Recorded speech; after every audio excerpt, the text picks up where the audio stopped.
Pinagpalang araw ka, Banong. Ganun na rin sa inyong mga solidong tagapakinig sa channel na ito. Nais ko lamang ibahagi ang aking karanasan kasama ang kapatid ko. Ang karanasan na nangyari noong nagpunta kami ng Siquijor para sa isang mahalagang misyon. Kilalanin niyo na lamang akong Haraya. Sa katunayan, ang ibabahagi ko sa inyo ay ilan lamang sa mga naging kaganapan sa buhay ko. Pero ito ang pinakatumatak sa puso ko dahil mas marami akong natutunan dito. Capiz, 1995. Nakatira kami sa isang lugar na pagmamay-ari din ng mga angkan namin. Hindi naman sa pagmamalaki, pero noong araw, mayaman talaga ang pamilya namin. Bukod sa pagiging negosyante ng mga lolo at lola namin, kilala rin ang pamilya namin bilang tagapuksa ng mga aswang. Oo, Kabanong, tama ang nabasa nyo. Minsan sa probinsya ng Capiz, may pamilyang literal na pumapatay ng mga aswang. Ang pagiging manunugis at birador ay minana na namin. Noong panahon na yon, dalawa na lang kami ng kapatid ko ang pinakabata sa angkan. Kaya naman, isinabak na rin kami ng aming lolo para sa isang mahalagang misyon.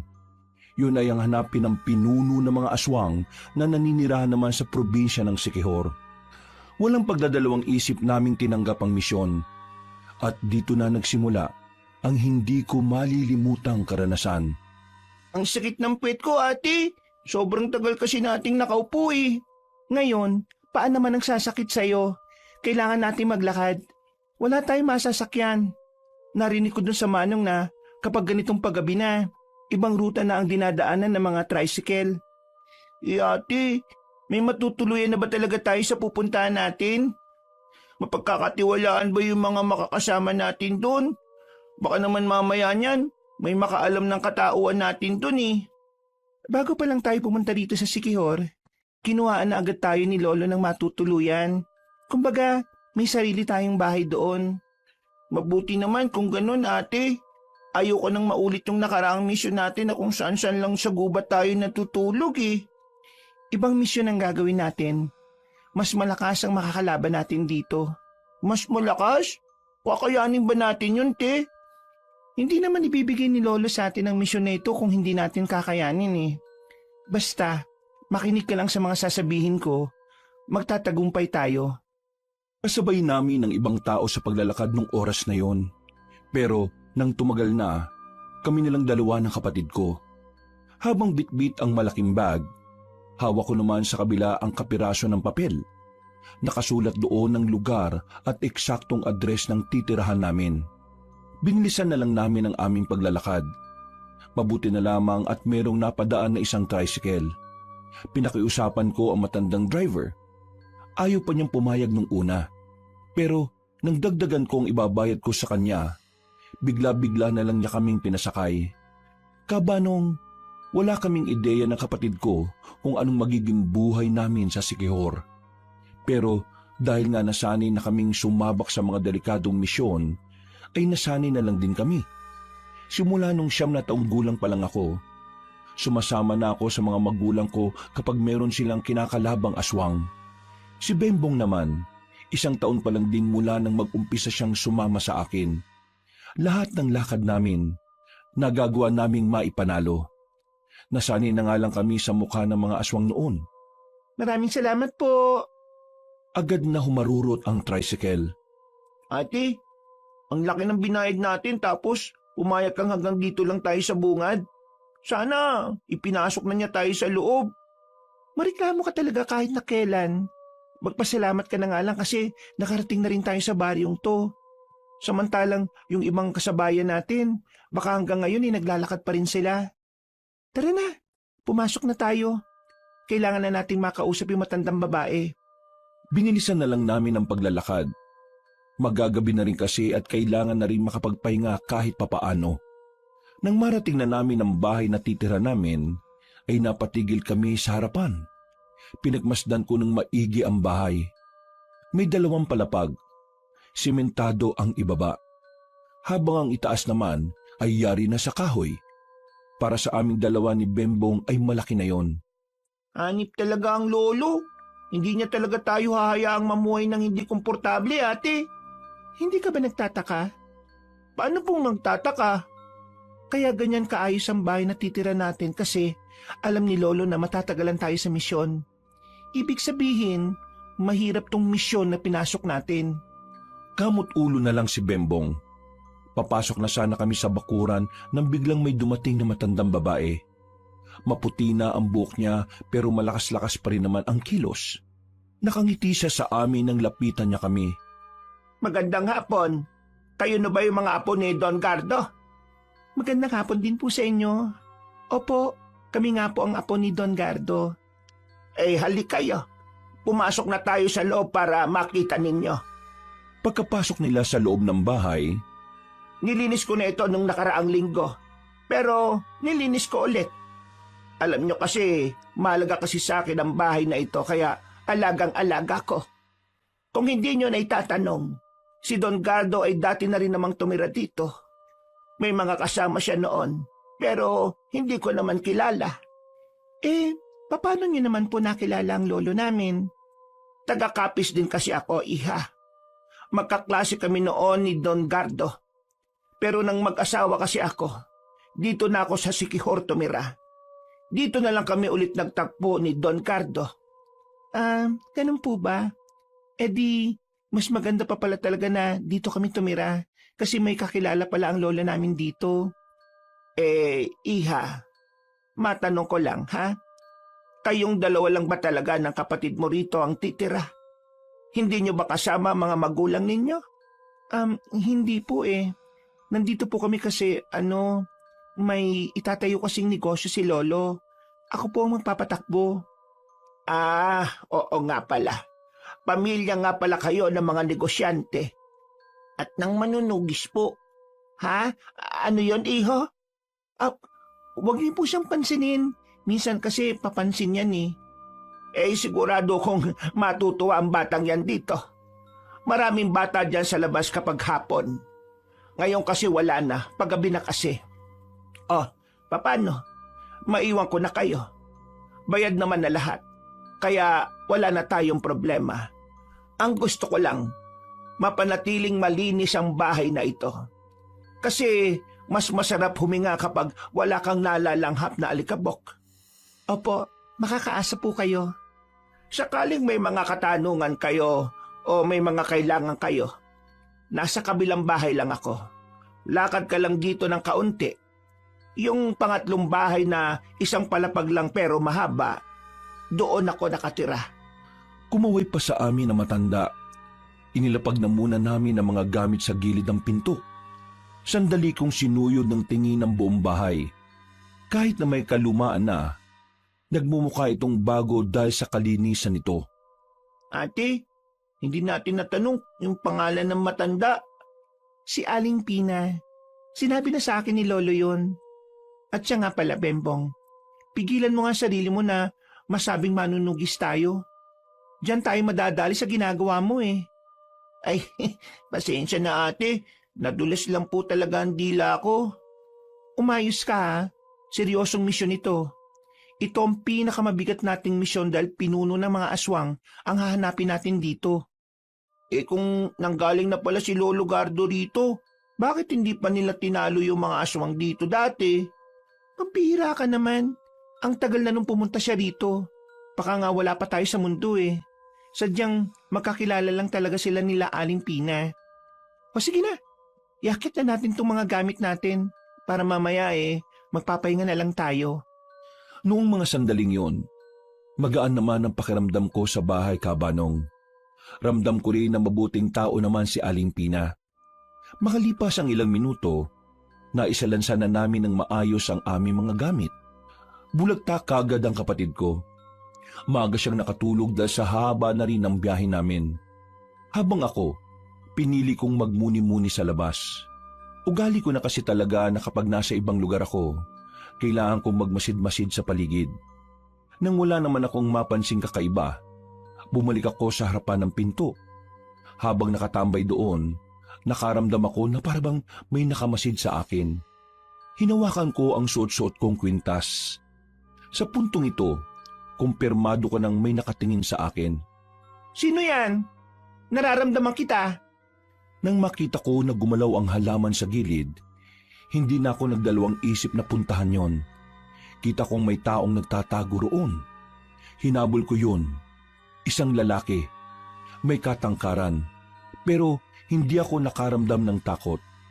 Nang maabutan ko siya, ay dinakma ko siya sa damit. Hinila ng malakas at binalandra sa lupa. Wag! Wag mo ako sasaktan! Wala akong masamang intensyon! Sino ka?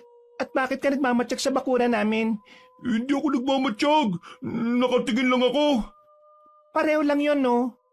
Magpakilala ka. Kung ayaw mong baliin ko itong buto mo. Aray! Wag! Una! Magpapakilala na ako! Buong pangalan at kung anong ginagawa mo sa lipunan.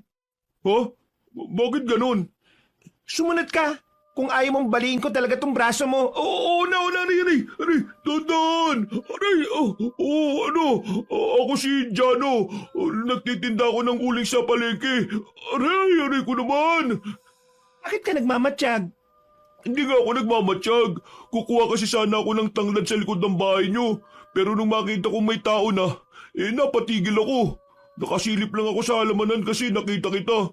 Nahiya akong lumapit Palagi kasi ako nakuha ng tanglad sa likod bahay ninyo. Kahit itanong mo pa kay Aling Pina, sa kanya nga palagi ako nagpapaalam Mapapatunayan mo ba yung sinasabi mo? Oo, kung gusto mo, samahan kita sa bahay niya Itanong pa natin sa kanya. Para makasiguro akong totoo nga ang sinasabi niya, agad ko siyang binitiwan. Tinulak ko siya para mauna ng maglakad. Ilang minuto lang, narating na rin namin ang bahay ni Aling Pina. Sakto naman na nasa bakuran lang ang matanda habang kumukuha ng mga sinampay na damit. Bakit? Anong meron? Nakita ko kasi ito na pasilip-silip po sa labas ng bakuran namin Naginala ko sa kanya na baka may masama siyang binabalak. Gusto ko lang pong malaman kung kilala niyo po siya. Kilala ko siya. Si Jano. Palagi siyang nagpapaalam sa akin na kukuha ng tanglad sa likod bahay. Aling Pina, grabe naman pala itong bagong nakatira doon. Parang Amazona. Muntikan pa ako mabalian ng buto O naniniwala ka na ba? Sige, naniniwala na ako. Pero hindi mo ako masisisi kung bakit gano'n ang ginawa ko sa'yo. Pasensya na. Hindi ko rin kasi talaga alam ang gagawin ko Kung nagpakita naman kasi ako kanina, para lang sa tanglad. Baka rin hindi maging maganda ang isipin mo sa akin. Lalo na, hindi mo naman ako kilala. Pasensya na rin kung nasaktan kita.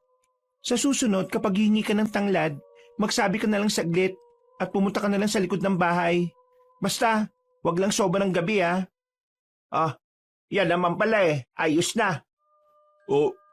Jano nga pala pangalan ko. Doon lang ako nakatira sa kabila.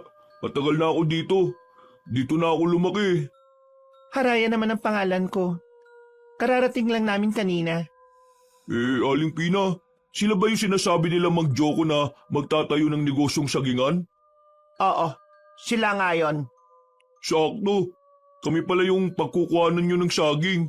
Yung airpot ko, may malawak na taniman ng saging Saan ba kayo magtatayo ng tindahan?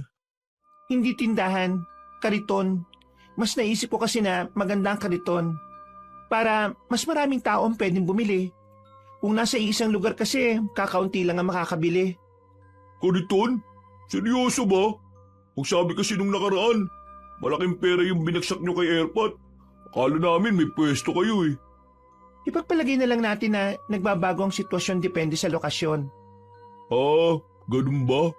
Di sige, kung yan ang plano nyo Pero hindi ba kayo malulugi?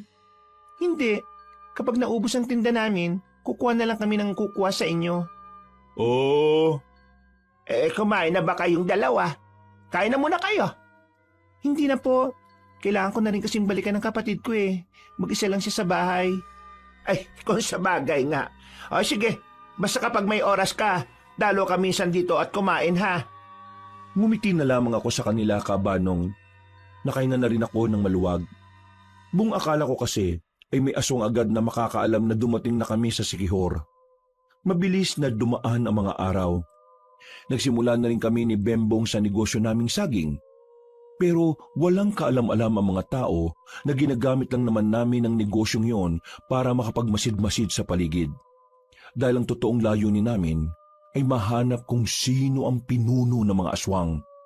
Ate, sa dami ng pwedeng gawing pagpapanggap, bakit pagiging tindero pa ng saging? Hindi ko rin alam sa lolo natin eh. Basta, gawin na lang natin. Kung sa bagay, masarap naman ang saging. Pero, saan po tayo ngayon, ate? Kahit saan, maglilibot tayo. Kaya ikaw, ihanda mong anting-anting mo. Anumang oras, pwedeng mapalaban tayo. Huwag ka mag-alala, ate. Handang-handa naman po ako eh. Ngumiti pa siya ng malapad sa akin habang nagtutulak kami ng kariton. Bawat madaanan namin na kalalakihan, nakatingin sa akin. Napapangiti pa sila kapag tinitingnan ko rin sila. Akala kasi nila natutuwa ako sa mga pagmumukha nila. Pero hindi. Hinahanap ko ang pinuno ng mga aswang. Kabanong, tumagal kami ng 5 buwan sa lugar na yon. Pero hirap na hirap kami ng kapatid ko na makita ang puntirya namin. Kahit na anumang bakas, wala kaming nakikita. Pero hindi kami sumusuko. Hindi kami uuwi ng kapis hanggat wala kaming dalang magandang balita. Oh, dahan-dahan lang sa pagkain. Tumataba ka na eh. Tandaan mo takbuhan tayo lagi. Bawal ang taba ching-ching. Ito naman si ate. Masama bang kumain ng kumain? Nakakagutom kaya magtulak ng kariton. 5 buwan na kaya tayo naglalako. Wala pa rin tayong napapala ate. Hindi tayo pwedeng sumuko, Bembong. Nararamdaman ko, malapit na rin nating matagpuan ang sinasabi ni Lolo. Nandito lang yun sa Sikihor. Maya-maya, biglang bumukas ang malakas ang pinto. Araya! Araya! Napalingon kami kay Jano na akala mo nakatira din sa bahay. Sa halos 5 buwan na kasi naming magkakilala, tila naging kampante na siya sa amin. Kahit na wala siyang kaalam-alam kung ano ba talaga kami. Araya, sama ka mamayang gabi. Hindi pwede. Di ko pa nga sinasabi kung saan ayaw mo kaagad. Kahit saan pa yan, hindi pwede. Walang kasama tong isa oh. Eh di sasama ako. Hindi rin pwede. Sige na ate, para naman nakakapamasyal din tayo. Nakakaalis lang tayo kapag may dala tayong kariton eh. Oo nga naman, maawa ka naman sa kapatid mo. Ang liit pa niyan oh, pero pinagtutulak mo na ng kariton. Hindi nga pwede. Ito naman, sige na, minsan lang. Kuya Jano, saan ba tayo pupunta? Sa plaza lang naman mamayang gabi. Pista kasi sa plaza ngayon Ang saya dun, marami kang malalaruan. May perya, may mga kung ano-anong mabibili. May perya? Oo, meron. Kaya nga gusto ko, kasama ka para kahit papano mas masaya. Oh, ate, anong gagawin mo? Magpipihis na. Magpiperya, di ba? Tingnan mo to, nakarinig lang ng perya, nagbihis ka agad. Mamayang gabi pa tayo aalis no? 3:00 pa lang ng hapon Napailing na lamang ako, Kabanong. Pero wala na rin naman akong magagawa nun kundi ang maghintay. Para malibang, pag-alis ni Jano itinuon ko na lang ang atensyon ko sa sandata ko. Nilinis ko ang espadang ilang buwan nang nakabalot sa makapal na tela. Hinawakan ko ang kwintas ko. Ang anting-anting na palagi kong kasama sa lahat ng aking laban. Dahil sa kwintas na yon, nagagawa kong matalo kahit pa ang malalakas na aswang. Napangiti na lang din ako pagsilip ko sa sala. Nakita ko si Bembong na abala sa nilalaro niya. Kahit na ganap na manunugis na ang kapatid ko, hindi ko pa rin ipagkakait sa kanya ang maging normal na bata. Mabilis na lumipas sa mga sandali at sumapit na nga ang kinagabihan. Mula nang dumating kami roon, yun ang unang beses na lalabas ako ng bahay nang walang kinalaman sa misyon namin. Naisip ko rin kasi na minsan, mas maganda nang nililibang namin ang sarili namin sa ibang bagay. O ano? May mga dala na ba kayong barya? Bakit kailangan ng barya? Kailangan ng barya, ng pera. Kasi di ba maglalaro kayo sa perya at marami tayong mabibili doon kasi mura ang mga paninda. Kaya dapat magdala kayo ng pera. Bembong, kunin mo nga ang pitaka. Pagkakuha ni Bembong ng pitaka ko, ay agad na rin kaming umalis. Hindi ko may kakaila ang saya ko habang naglalakad kami papuntang sasakyan. Hindi naman nagtagal ang binyahe namin dahil wala pang ang 5 minuto. Mas mabilis pa nga sana kung walang gaanong lubak. Pagdating namin sa plaza, Bigla na lang akong nakaramdam ng hindi tama, Kabanong. Parang ang bigat ng aura ng paligid. May nararamdaman akong hindi ko may paliwanag. Yung pakiramdam na parabang alam mong merong negatibong enerhiya sa paligid. Nakatinginan kami ni Bembong. Kahit si Bembong ay nararamdaman din yon dahil sa suot-suot nitong anting-anting. Pero mas pinili muna naming magpatay mali siya dahil kasama namin si Jano. Hindi namin pwedeng ipahalata sa kanya na may misyon kami at lalong-lalo na kung sino kami. Dahil sa nararamdaman naming presensya ng aswang sa paligid, hindi na kami naging masaya ni Bembong sa ginagawa namin. Kung tutuusin, dapat abot langit ang kaligayahan namin nung oras na yon. Pero pareho kami ng kapatid ko na nagtataka kung bakit merong aswang doon. Makalipas ang halos 1 oras, hindi na talaga kami nakatiis ni Bembong. Habang tuwang-tuwa si Jano sa nilalaro niya, palihim kaming umalis ng kapatid ko. Nagtago kami sa likuran ng isang tolda. Hinawakan namin ang sarili naming anting-anting. Hinawakan namin ang anting-anting at pumikit ng sandali. Ginagawa namin ito kapag gusto naming alamin kung saan naroroon ang aswang. Ate, nandun siya. Oo, pero hindi tayo pwedeng basta nalang lumapit. Maraming tao, may makakakita sa atin. Anong gagawin natin, ate? Hintayin lang natin siyang umalis. Susundan natin siya kung saan siya pupunta. At baka malaman pa natin kung nasaan ang iba pa niyang mga kasama. Naging kalmado na lang kami magkapatid. Pero pasimple na rin kaming lumapit sa kinaroroonan ng aswang na nararamdaman namin. Pagtingin namin sa di kalayuan, nakita namin ang isang lalaki. Kung kumilos ay parang normal lang.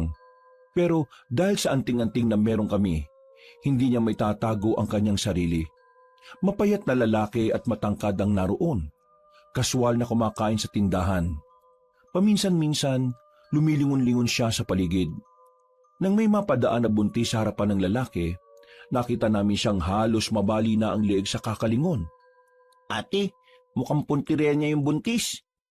Naalarma na kami nang umalis na sa kinauupuan ng lalaki. Kami namang magkapatid ay agad na kaming nagtakip ng tela sa mukha namin. Kabanong, nung mga sandaling yon, batid naming mapapalaban na kami. Kaya naman inihanda na namin ang aming sarili. Pero bigla kaming nagtaka nang mawala na sa paningin namin ang aswang. Sinuyod namin ang buong plaza, pati na rin ang perya, pero wala na kaming makita roon. Ilang sandali lang, bigla na lamang may sumigaw na babae. Malapit lang yon sa kinalalagyan namin. Mabilis kaming tumakbo para puntahan yon. Pagdating namin, inabutan na namin ang babaeng buntis na wala ng buhay. Nakabulagta na siya sa damuhan. Nang itihaya namin, walang butas at wala ng laman ang tiyan niya. Bembong, mapapalaban tayo. Handa mong sarili mo. Gamit ang anting-anting, sinundan namin ang mga bakas ng dugo sa lapag. Nakarating na kami sa kagubatan. At habang hinahanap namin ang mga aswang, bigla na lamang may umatake sa amin. Hinihintay lang din pala kami. Muntikan na niyang tamaan si Bembong. Pero ang hindi alam ng aswang, si Bembong ang mas magaling sa aming dalawa pagdating sa pag-ilag. Makulit kang aswang ka, ha? Tumalon si Bembong palapit sa aswang. At dahil sa taglay niyang bilis, agad niyang sinuntok ang aswang sa panga. Hindi naman ako nagpahuli. Lumapit ako at sinipa ko yon sa pagitan ng hita. Nang mapalood na siya, sabay naming binugbog ang aswang. Pinagsasasapak at pinagsususuntok namin siya. Kung dala nga lang namin ang sandata namin, ay baka maaga na siyang kinuha ng impyerno. Hindi na siya makapalag. Nakaupo na lang siya at kahit tangkain niyang tumakas, hindi na rin naman niya kaya pang tumakbo o gumapang na mabilis. Sabihin mo sa amin kung nasaan ang pinuno ninyo. Magsalita ka na kasi. Ang kulit mo naman kasi. Magsasalita ka, oh. Tumingin ng seryoso sa amin ang aswang at tumawa ng malakas. Humaba ang kuko nito at walang ano-ano'y ibinao ng madiin sa sariling leeg. Ilang segundo lang ay agad na namatay ang aswang. Dismayado kami ng kapatid ko nung oras na yon. Hindi rin namin kasi inakala na gagawin yun ng lalaki. Kinitil niya ang sarili niyang buhay para wala kaming makuhang impormasyon mula sa kanya. Medyo nawindang kami sa nangyari. Sa ideyang mas pinili ng aswang na patayin ang sarili kaysa sumagot. Ibig sabihin lang noon, ay matindi ang pagprotekta nila sa pinuno nila. Bumuntong hininga na lang ako. Kumakamot naman sa ulo ang kapatid ko. Dahil wala naman na kaming mapapala doon. Sinunog na lamang namin ang bangkay. Bumalik na muna tayo sa atin. Wala na tayong mahahanap na aswang dito. Nag-iisa lang yon. Paano naman si Kuya Jano? Pabayaan mo na siya ron. Sabihin na lang natin na nagkaroon ng emergency. Hindi man lang ba tayo magpapaalam? Kapag nagpaalam tayo, magpupumilit na naman yun eh. Hindi na kami bumalik sa peryahan. Nilisan na rin namin ang lugar na yon. Nakahanap naman kagad kami ng masasakyan nang makita namin ang ibang nakapila na tricycle. Nakabalik naman kami ng maayos sa aming bahay.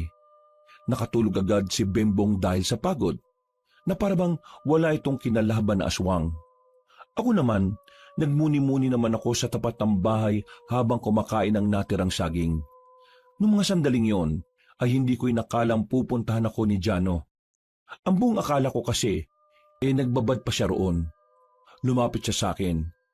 Inabot niya ang isang babasaging pitsil. Nasa loob ang tubig. Kumuha ka na lang. Hindi naman ako nahingi ng tubig eh.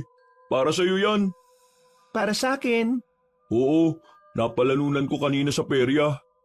Sigurado ka? Sa'yo na lang. 10 ganyan kasi ang naiuwi ko eh. 10? Grabe ka naman. Wala eh. Swerte eh.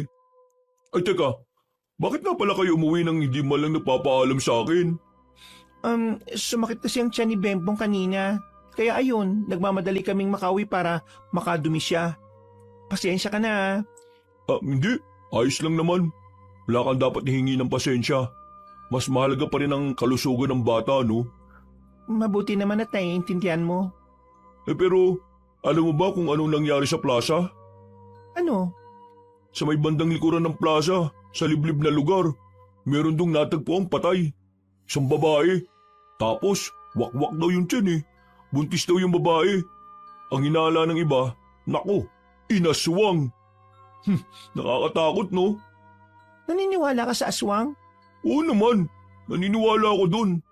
Ang dami kayang aswang dito dati. Alam mo kung saan merong aswang? Malamang hindi.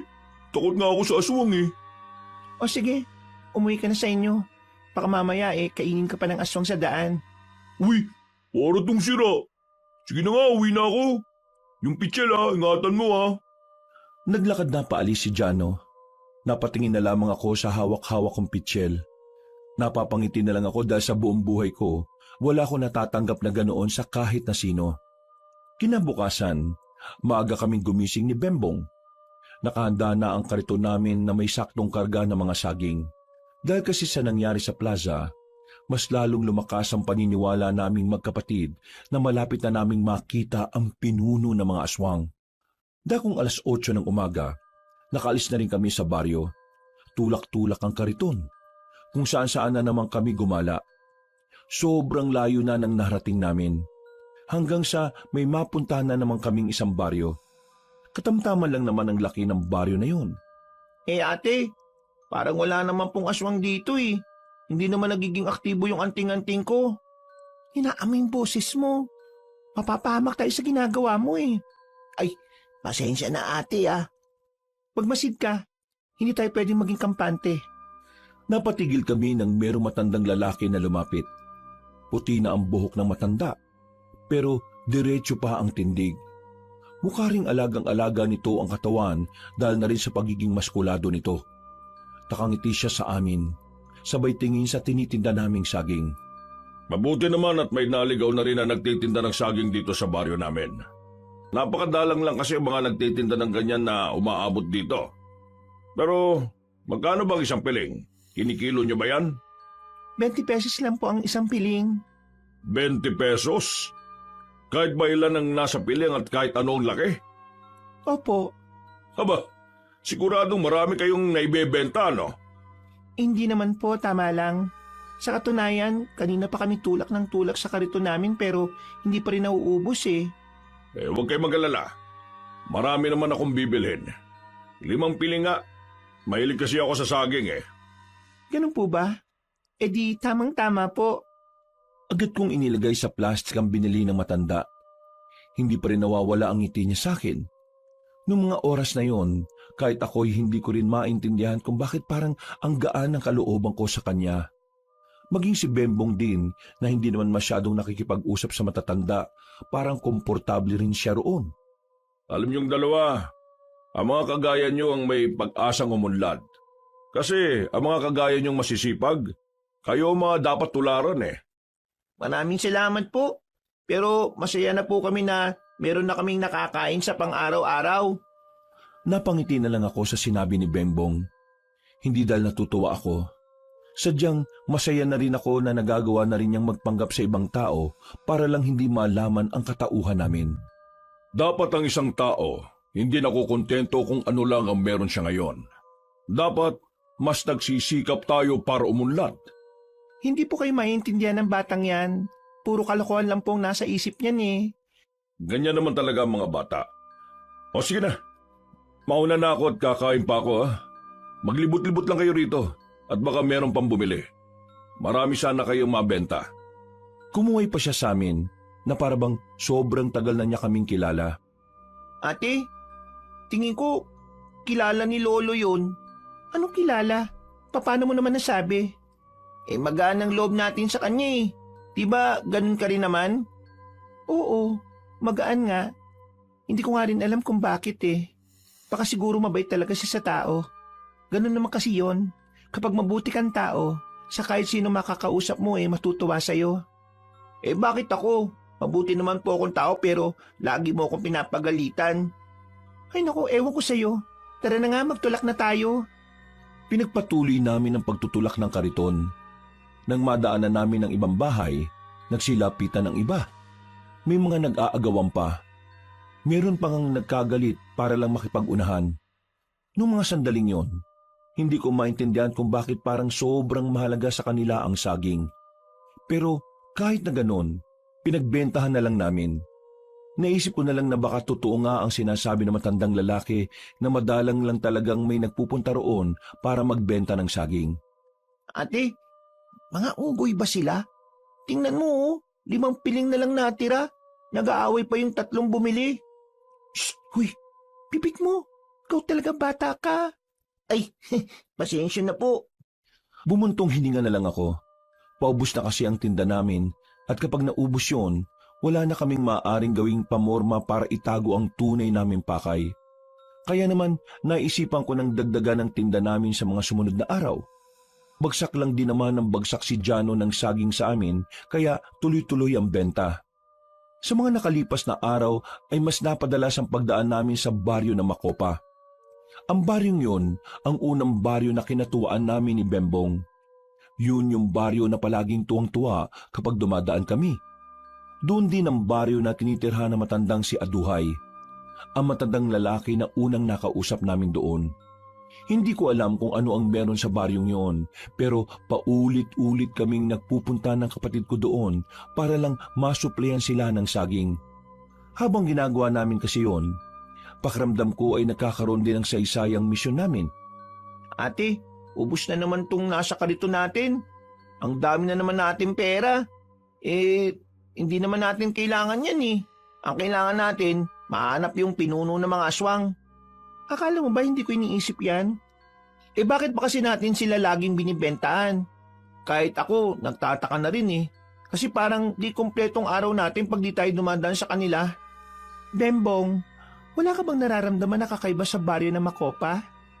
Paano kakaiba ate? Kakaiba? Basta, kakaibang pakiramdam. Wala naman ate. Magiging aktibo naman itong anting-anting kung may panganib sa paligid eh. Ikaw, may nararamdaman ka rin ba? Wala. Magaan din ang pakiramdam ko.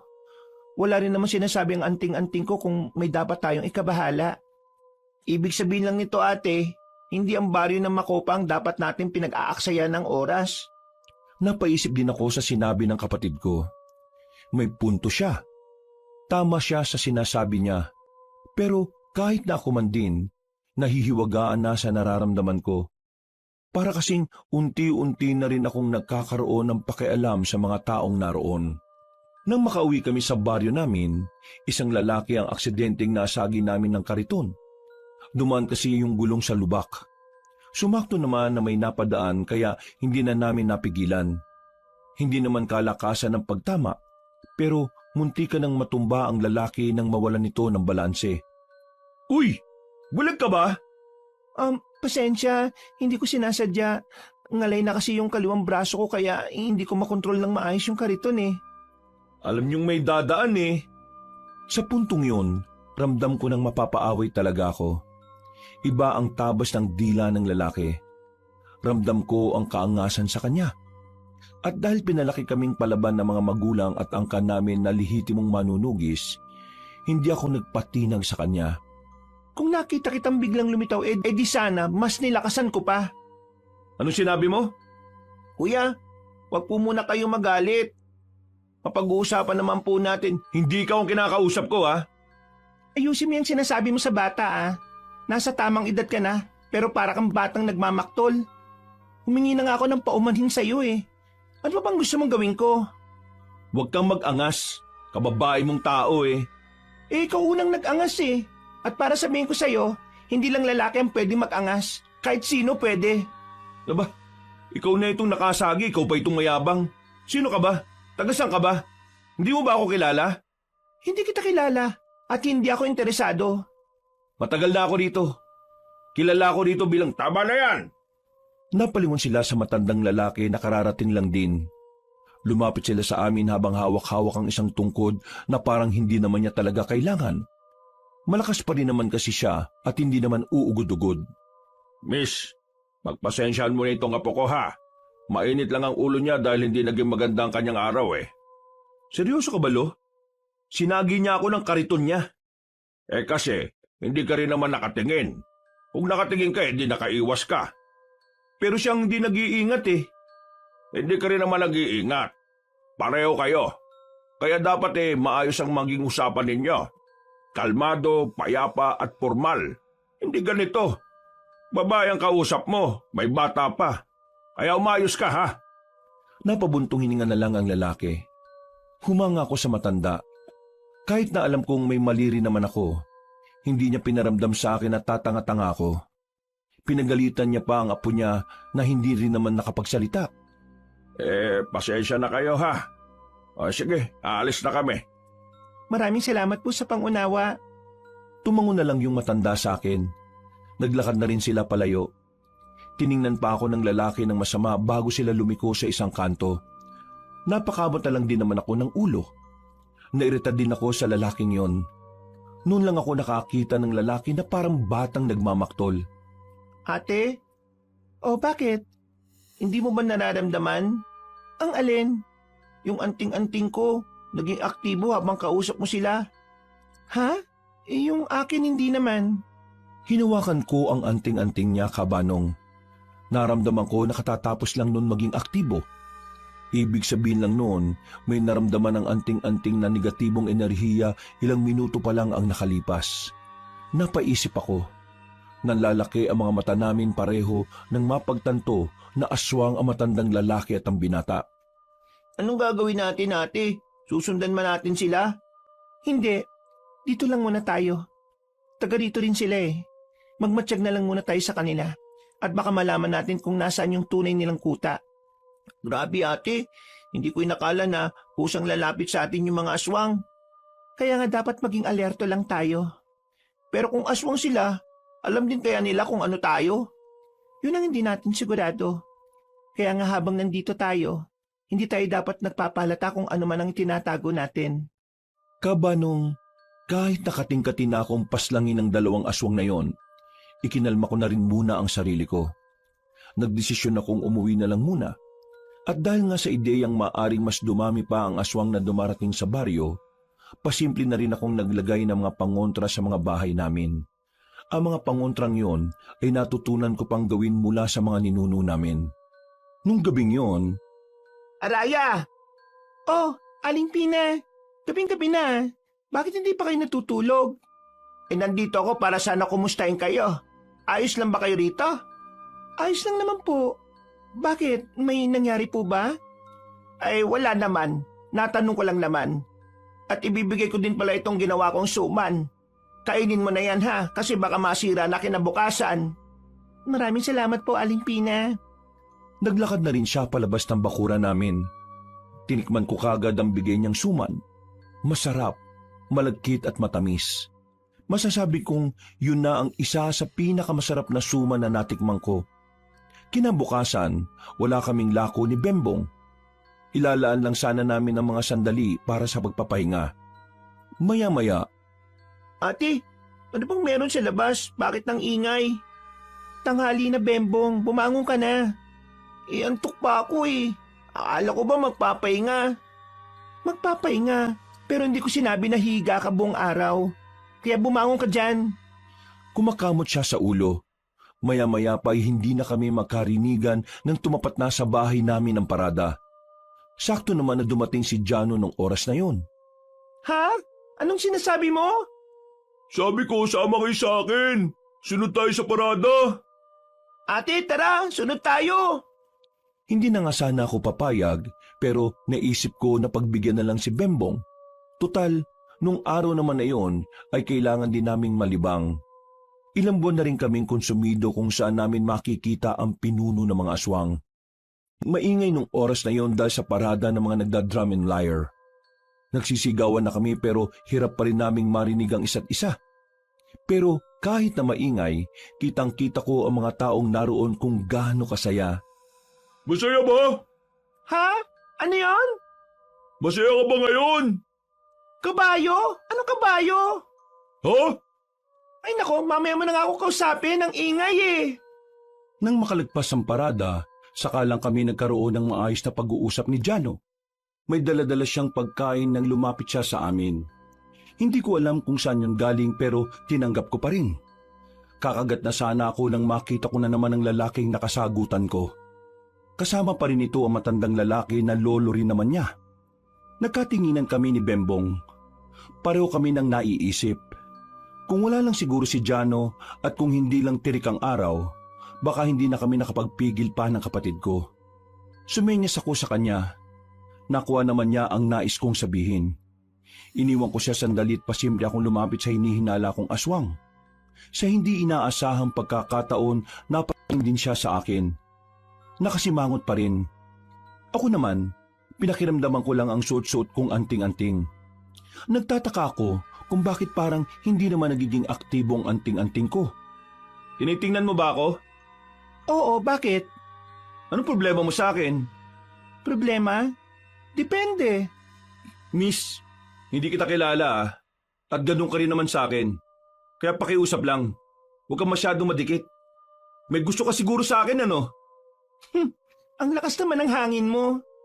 Eh bakit parang sinusundan mo ako? Sinusundan? Paano mo naman nasabi? Kagaya niyang ginagawa mo.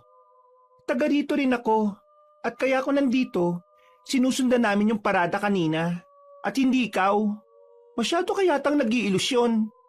Hindi na nagsalita pa ang lalaki, pero baka sa mukha niya ang pagkainis sa akin. Umalis na lang din ako. Wala naman kasi akong nakitang kakaiba sa katawan niya, pero sabi ni Bembong, nagiging aktibo pa rin daw ang anting-anting niya. At dahil doon, lumipas ang gabi ay inihanda namin ang aming sarili. Dala ang mga sandata, lumabas kami ng kapatid ko. Nakatakip lang ng bahagya ang mukha namin ng itim na tela. Nalaman ko ang tirahan na maglolo, kaya naisip namin ni Bembong na perpektong pagkakataon na yon para atakihin ang dalawa. Nagmamadali kaming naglakad palapit sa bahay. Tahimik na ang gabi, at ang tanging maririnig na lamang ay ang mga kuliglig. Nang ilang metro na lang ang distansya namin, nakita namin silang dalawa na lumabas. Nagmamadali silang naglakad. Mahusay kami pagdating sa pagsunod, kaya hindi nila naramdaman ang presensya namin. Nakarating na kami sa kagubatan. Nakita naming tila meron silang hinahanap. Bumilis ang kanilang lakad. Parang naramdaman na rin nila na may sumusunod sa kanila. Kaya nang lumiko sila, hindi na namin sila nakita. Bigla na lamang silang nawala na parang bula. Ang bira ate, nawala na sila. Ang bagal kasi nating maglakad eh. Saan ka nakakita ng sumusunod na mas mabilis pa kaysa sa sinusundan? Malamang, kailangan nating bagalan para hindi nila tayo makita. Eh wala na sila eh. Anong gagawin natin? di hanapin pa rin natin. O kaya hintayin na lang natin silang makabalik sa kanila. Baka kasi alam na nilang nakasunod tayo. Kaya baka hindi na rin sila bumalik sa bahay na yun. Kung yung dinadaldal mo, itinutulungan mo ako mag-isip kung saan mas magandang hanap, di mas maganda sana. Tingin ko, dito maganda ate. Tinahak namin ang direksyon na tinuro ni Bembong. Wala kaming dalang kahit na anong ilaw ng mga sandaling yon. Kaya hindi maiiwasan na sumabit kami sa kung saan-saan. Pero dahil sanay na sanay naman kami sa gubat, madali naman naming nalalagpasan yon. Sa kalagitnaan ng paghahanap namin sa dalawa, nakaramdam na kami ng hindi pangkaraniwang presensya. Nagiging aktibo na rin ang anting-anting namin. Kaya naman hinugot na rin namin ang espadang daladala namin. Nakiramdam muna kami sa paligid. Mga ilang sandali lang, nagulat na lang ako nang biglang may humila na sa paa ko. Pero agad ko yung tinaga ng espada ko. Nabitiwan niya ang paa ko. Dahil alanganin ang lagay namin sa parting yun ng gubat, mabilis kaming tumakbo ni Bengbong hanggang sa makarating na kami sa parting walang gaanong puno. Sa puntong yun, may nakikita na kaming mga aswang. Nasa 7 sila. At base sa mga karanasan namin sa aswang, iba ang mga aswang na yun. Hindi sila gaya ng mga nakakalaban namin sa Kapis. Ate, iba talaga yata ang aswang sa kada probinsya. Hindi ko alam kung anong aswang to eh. Huwag ka masyadong madaldal. Ituon mo lang ang atensyon mo sa mga kalaban natin. Muling umatake sa amin ang mga aswang. Kahit naiilagan namin ang mga pag-atake nila, ay aminado kong maliliksi talaga sila. At para bang may mga alam din sa pakikipaglaban. Yun ang unang beses na nakainkwentro kami ng aswang na para bang kagaya lang din namin ang husay. Kaya nung mga sandaling yon, mas nag-ingat kami ng kapatid ko. Hindi namin minaliit ang kalaban namin. Bembong! Ay, aagulat ka naman ate. Hindi ka ba tumitingin sa likuran mo? Umayos ka nga. Huwag ka mag-alala ate. Hindi naman ako mapapahamak eh. Ay naku, kampante ka masyado. Baka ikaw pa mauna sa akin eh. Muli kaming nagdikit. Pumapalibot na sa amin ang mga aswang habang paikot-ikot sila. Nakita kong medyo mahihirapan kami sa mga yon kung hindi namin siseryosohin ang nangyayari. Kaya naman hinawakan ko na ang aking anting-anting at lihim na bumulong. Walang ano-ano ay kaagad na dumaloy ang kakaibang enerhiya sa buong katawan ko. Mabilis kong tinakbo ang nasa harapan ko. Hindi na malaya ng mga aswang ang paglapit ko kaya pinagtatataga ko sila. Sumunod din naman sa akin si Bembong. Pinakita namin sa kanila kung gaano kami kagagaling. Kalaunan, tila nawindang ang mga aswang. Tumigil sila at parabang nagdadalawang isip ng lumaban sa amin. Ano? Ayaw niyo na ba? Ang kukulit niyo ah. Baka hindi niyo kami kilala. Kabilang kami sa mga pinakamahuhusay na manunugis ng Kapis. Nagawa mo pa talaga magyabang ah. Sabayan mo na ako. Tapusin na natin to. Hindi namin pinabayaan na makatakas sa mga aswang na natira. Ginamit namin ang kapangyarihan ng anting-anting. At dahil doon, nagawa namin silang paslangin kahit tinangkapan nilang tumakas. Kabanong, wala pa sa 10 minuto ay nagawa na naming lasagin ang mga yon. Wala pa sa 10 minuto ay nagawa na naming lagasin ang mga yon. Pumuntong hininga na lamang ako. Ang akala ko kasi ay mahihirapan kami. Pero pangkaraniwang aswang lang din pala ang nakalaban namin. Ang pinagkaiba lang pala ay mas mabilis sila ng kaunti. Aalis na sana kami nang biglang merong lumitaw mula sa gilid. Humigpit uli ang hawak namin sa espada nang malaman kung sino yon. Mga ako sa pinakita ninyo. Hindi ko inakala na isa ka palang manunugis. Kaya naman pala may kayabangan ka rin eh, no? Mabuti naman at inilabas niyo na rin ang sarili ninyo para hindi na kami mahirapang maghanap sa inyo. Ate, ngayon na! Nagulat ang maglolo nang bigla kaming umatake. Bumunot din ng patalim ang mga yon at nagawang salagin ang atake namin. Hindi kami tumigil at patuloy lang sa paglapit. Nang makadistansya ng bahagya ang maglolo ay nagsalita yung lalaki. Uy! Ano pinaggagawa nyo? Hindi kami kalaban! Lumang tugtugin na yan. Bulok na estilo ng mga aswang kapag hindi nila kayang kalaban nila. Hindi nga kami kalaban! Bakit ayaw nyo muna kami magsalita? Manahimik ka, aswang!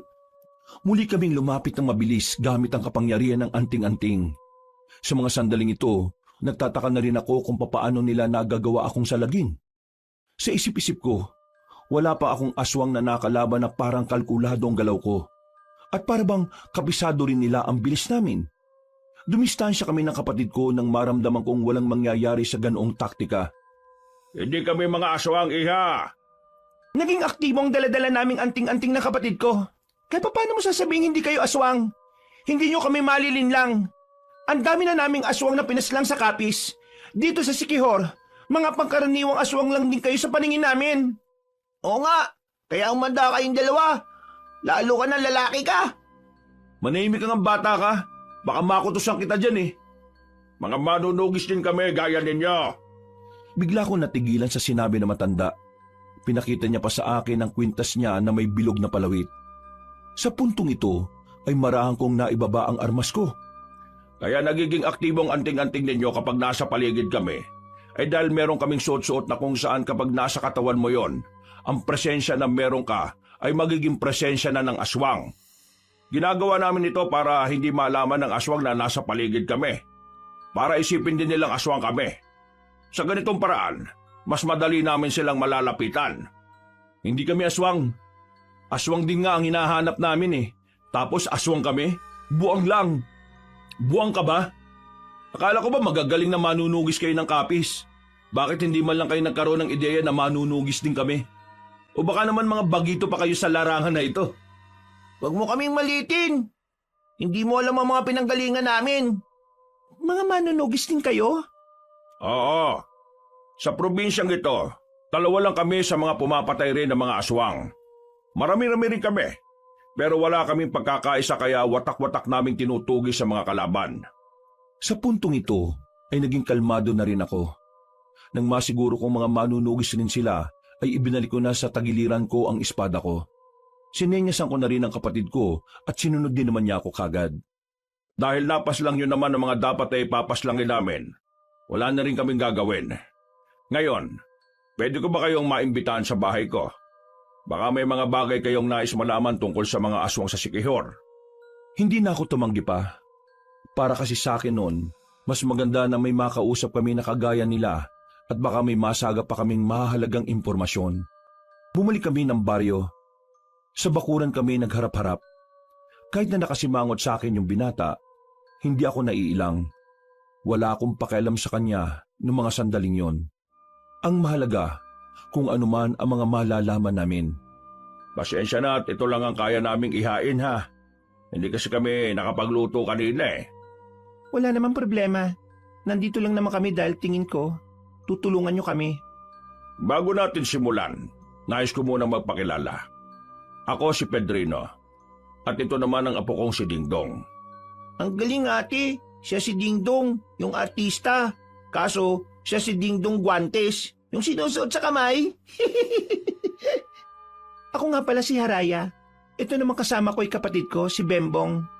Kung nagtataka kayo at bakit bata pa lang ito pero manunugis na, sangkan namin sa kapis, bata pa lang kami sinasanay na kaming humawak ng mga sandata para labanan ng mga aswang. Nakakahanga kayong dalawa. Pero, kayo ba ay narito para puksain din ang pinuno ng mga aswang? Oo, yun na nga ang pakay namin dito. 5 buwan na kami sa probinsyang ito pero wala naman kaming makita. Pinadala kami ng lolo namin dito dahil malaking banta raw ang aswang na yon. Ang totoo niyan, pareho lang tayo ng layunin. Hinahanap din namin ang mga aswang. Lalong-lalo na ang kanilang pinuno. Iha, kung gusto mo, magtulungan na lang tayo. May sarili kaming layunin at paniniwala sa misyon na ito na alam kong maaaring makaapekto sa pagiging trabaho ng isa't isa. May kanang kamay ang pinuno ng mga aswang. Kanang kamay? Oo. At siya ang una naming tinutugis. Dahil minsan na rin namin siyang nakalaban. Malakas siya, mabilis, magaling din sa pakikipaglaban. Kapag nakuha natin siya, malaki ang tsansa na malaman na rin natin kung nasaan ang pinuno ng mga aswang. Lo, wag na natin pilitin kung ayaw. Baka umayag pa yan eh. Dingdong, alam mong hindi rin naman natin kakayanin kung tayo lang. Kailangan natin ng magagaling na gaya nila. Nakakalimutan mo na ba sa kapis nagmula ang magagaling na manunugis sa bansang ito? Makikipagkaisa kami, pero sa isang kondisyon. At may kondisyon pa talaga, ha? Ano bang kondisyon? Kami ang masusunod sa magiging lakad natin. Ano ka, sinuswerte? Gagawin mo kaming bata-bata mo? Kagaya nga na sinabi ko, iba ang paraan namin ng pagtugis. Mas mabilis kaming magtrabaho. Wala nang tsetche-buretche. Sinasabi ko lang naman na gusto ko kami ang masunod para sa ilang sitwasyon na kailangan nating magdesisyon. Kung ayaw nyo, wala naman din problema sa akin. Kasi kahit kaming dalawa lang ng kapatid ko, kaya naman namin. Yabang talaga eh. Okay, sige. Papayag kami sa gusto mo. Lo, may lagnat ka ba? Bakit ka papayag? Kailangan natin ang makakatulong sa laban. Kung ano man ang inis na nararamdaman mo, pagpaliban mo na muna. Lalo na ngayon. Hindi natin alam kung kailan sila nagiging onggoyo. Onggoyo? Anong onggoyo? Hindi ba to nabanggit ng sinasabi mong lolo? Wala siyang binanggit sa akin. Ang sabi niya lang ay may malakas na aswang dito sa Siquijor na kailangan mamatay. Ang onggoyo ay isang uri ng aswang na may kakayahang magpalit ng anyo bilang mabangis na unggoy. Aswang na may kakayahan na maging mabangis na unggoy? May ganon? Manunugis kayo pero hindi nyo alam ang lahat ng uri ng aswang? Dapat, kada probinsya, inaaral nyo kung ano yung mga aswang na maaari nyong makalaban. Ang unggoyo ay dito lang sa Siquijor makikita, iha. Dito sila nananatili. Dito nabuo ang kanilang angkan. Wala akong ideya sa kanila. Ngayon ko lang din niya narinig. At dahil ngayon mo lang ito nalaman, isa lang ang ibig sabihin nito. Kailangan mo talaga kami sa laban na ito. Ate, baka naman gawa-gawa lang nila yan. Hoy bata, anong sinasabi mong gawa-gawa? Mas matagal na kami sa mundo kaysa sayo, no? Kaya alam namin ang bagay na to. Mas matanda ka pa po pala sa akin. Pero para ka pong bata eh. Ang ingay mo. Bembong, manahimik ka na nga dyan. Opo ate. Sige po, mananahimik na po ko. Marami pa kaming napag-usapan ng mga sandaling yon. Marami din akong nalaman mula sa kanila. Mga impormasyon na higit na makakatulong sa misyon na ibinigay sa amin. Pagkatapos namin doon, nagpaalam na rin kami sa kanila. Habang naglalakad, ay naisip ko na mas magiging madali na para sa amin na tapusin ang misyon. Pero hindi pala yun ang mangyayari. Isang linggo lang ang nakalipas, marami na agad ang nangyari. May biglang lumitaw na biktima ng aswang.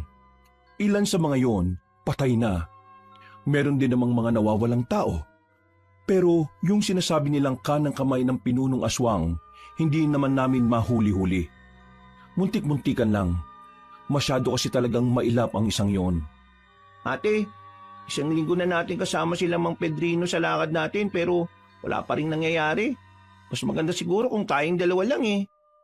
Nakita mo naman ang sitwasyon, di ba? 4 na tayong umahabol dun sa kanang kamay, hindi pa rin natin nahuli. Isa lang ang ibig sabihin nun, hindi natin siya kaya kung tayong dalawa lang ang haharap sa kanya. Bakit kasi tayo pang pinaharap ni Lolo kung hindi rin pala natin kaya? May dahilan siya kung bakit. Pero sa ngayon, alam ko lang pinagkakatiwalaan niya tayo sa misyon na ito. Kaya ikaw, huwag ka na magreklamo. Ayusin mo na lang ang suot mo at nang makapaglako na tayo. Maglalako? Hapon na ate. Magmula ngayon, hapon ang simula ng paglalako natin. Nagmamadaling nagbihis ang kapatid ko. Maya-maya lang din naman ay nakaalis na rin kami. Tulak-tulak na namin ang kariton. At habang tulak namin yon, ay parabang hinahatak na naman kami papunta sa baryo na Makopa. Ang mga saging na dala namin ay parabang sa baryo yun lang talaga nakalaan. Hanggang sa hindi na nga namin namamalayan, nakarating na nga kami doon. Sa labas pa lang, sinalubong na kagad kami ng residente. Kanya-kanya silang abot ng pera. Hindi na nila kinukuha ang sukli. Basta, diretso na lang sila kuha ng saging.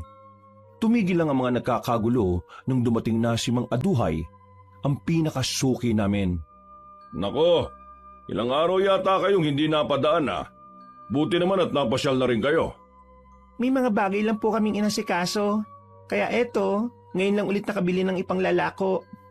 At dahil ilang araw ko kayong hindi nakita, 10 piling na ang bibiling ko. Grabe naman po pala kayo, Mang Aduhay. Ang dami niyong binili. Halatang gustong-gusto niyo ang saging ah. Masustansya naman kasi ang saging eh. Napangiti na lamang sa amin na matandang lalaki. Muling naglapitan ng mga tao. Dinumog na naman kami para bilhin ng mga natitirang saging. Noong mga oras na yon, wala pang kalahating oras ay naubos na ang mga tinda namin. Palis na sana kami, pero may napansin kaming kakaiba sa babaeng nakasalubong namin. Napansin ko na parang hindi siya mapakali. Kamot siya ng kamot. Nang silipin ko ang muka, nakita kong parang namumula mga mata niya. Nang mapansin niya na nakatingin ako sa kanya, agad-agad siyang umalis. Napansin ko na lang na may hawak din pala siyang saging. Tinulak ko ng mabilis ang kariton para makalabas na kami kagad ng Baryo Macopa. O ate, bakit ka nagmamadali? May naalala lang ako. Ano pong naalala nyo? Yung mga aswang na unggoyo. Yung mga aswang na nagaan yung unggoy? Oo, yun nga. Ano naman? Yung mga unggoy, mahihilig sa saging. Yung mga tao dito, mahilig din sa saging. Napapaisip lang naman ako. Paano kung mga aswang pala mga nandito? Teka ate, bakit nga hindi natin naisip kagad yun nung nakaraan? Huwag ka na muna maingay. Para makasiguro tayo, kailangan natin bumalik ng bumalik para makapag-imbestiga. Sasabihin ba natin to kina Mang Pedrino at Kuya Dingdong? Oo, kailangan nila itong malaman. Bago pa may makaalam na naghihinala na kami, ay agad na rin kaming umalis. Inabot na kami ng gabi sa daan dahil anong oras na rin kaming natapos sa Baryo Macopa. Habang naglalakad kami, bigla na lang naging aktibo ang mga dala naming anting-anting.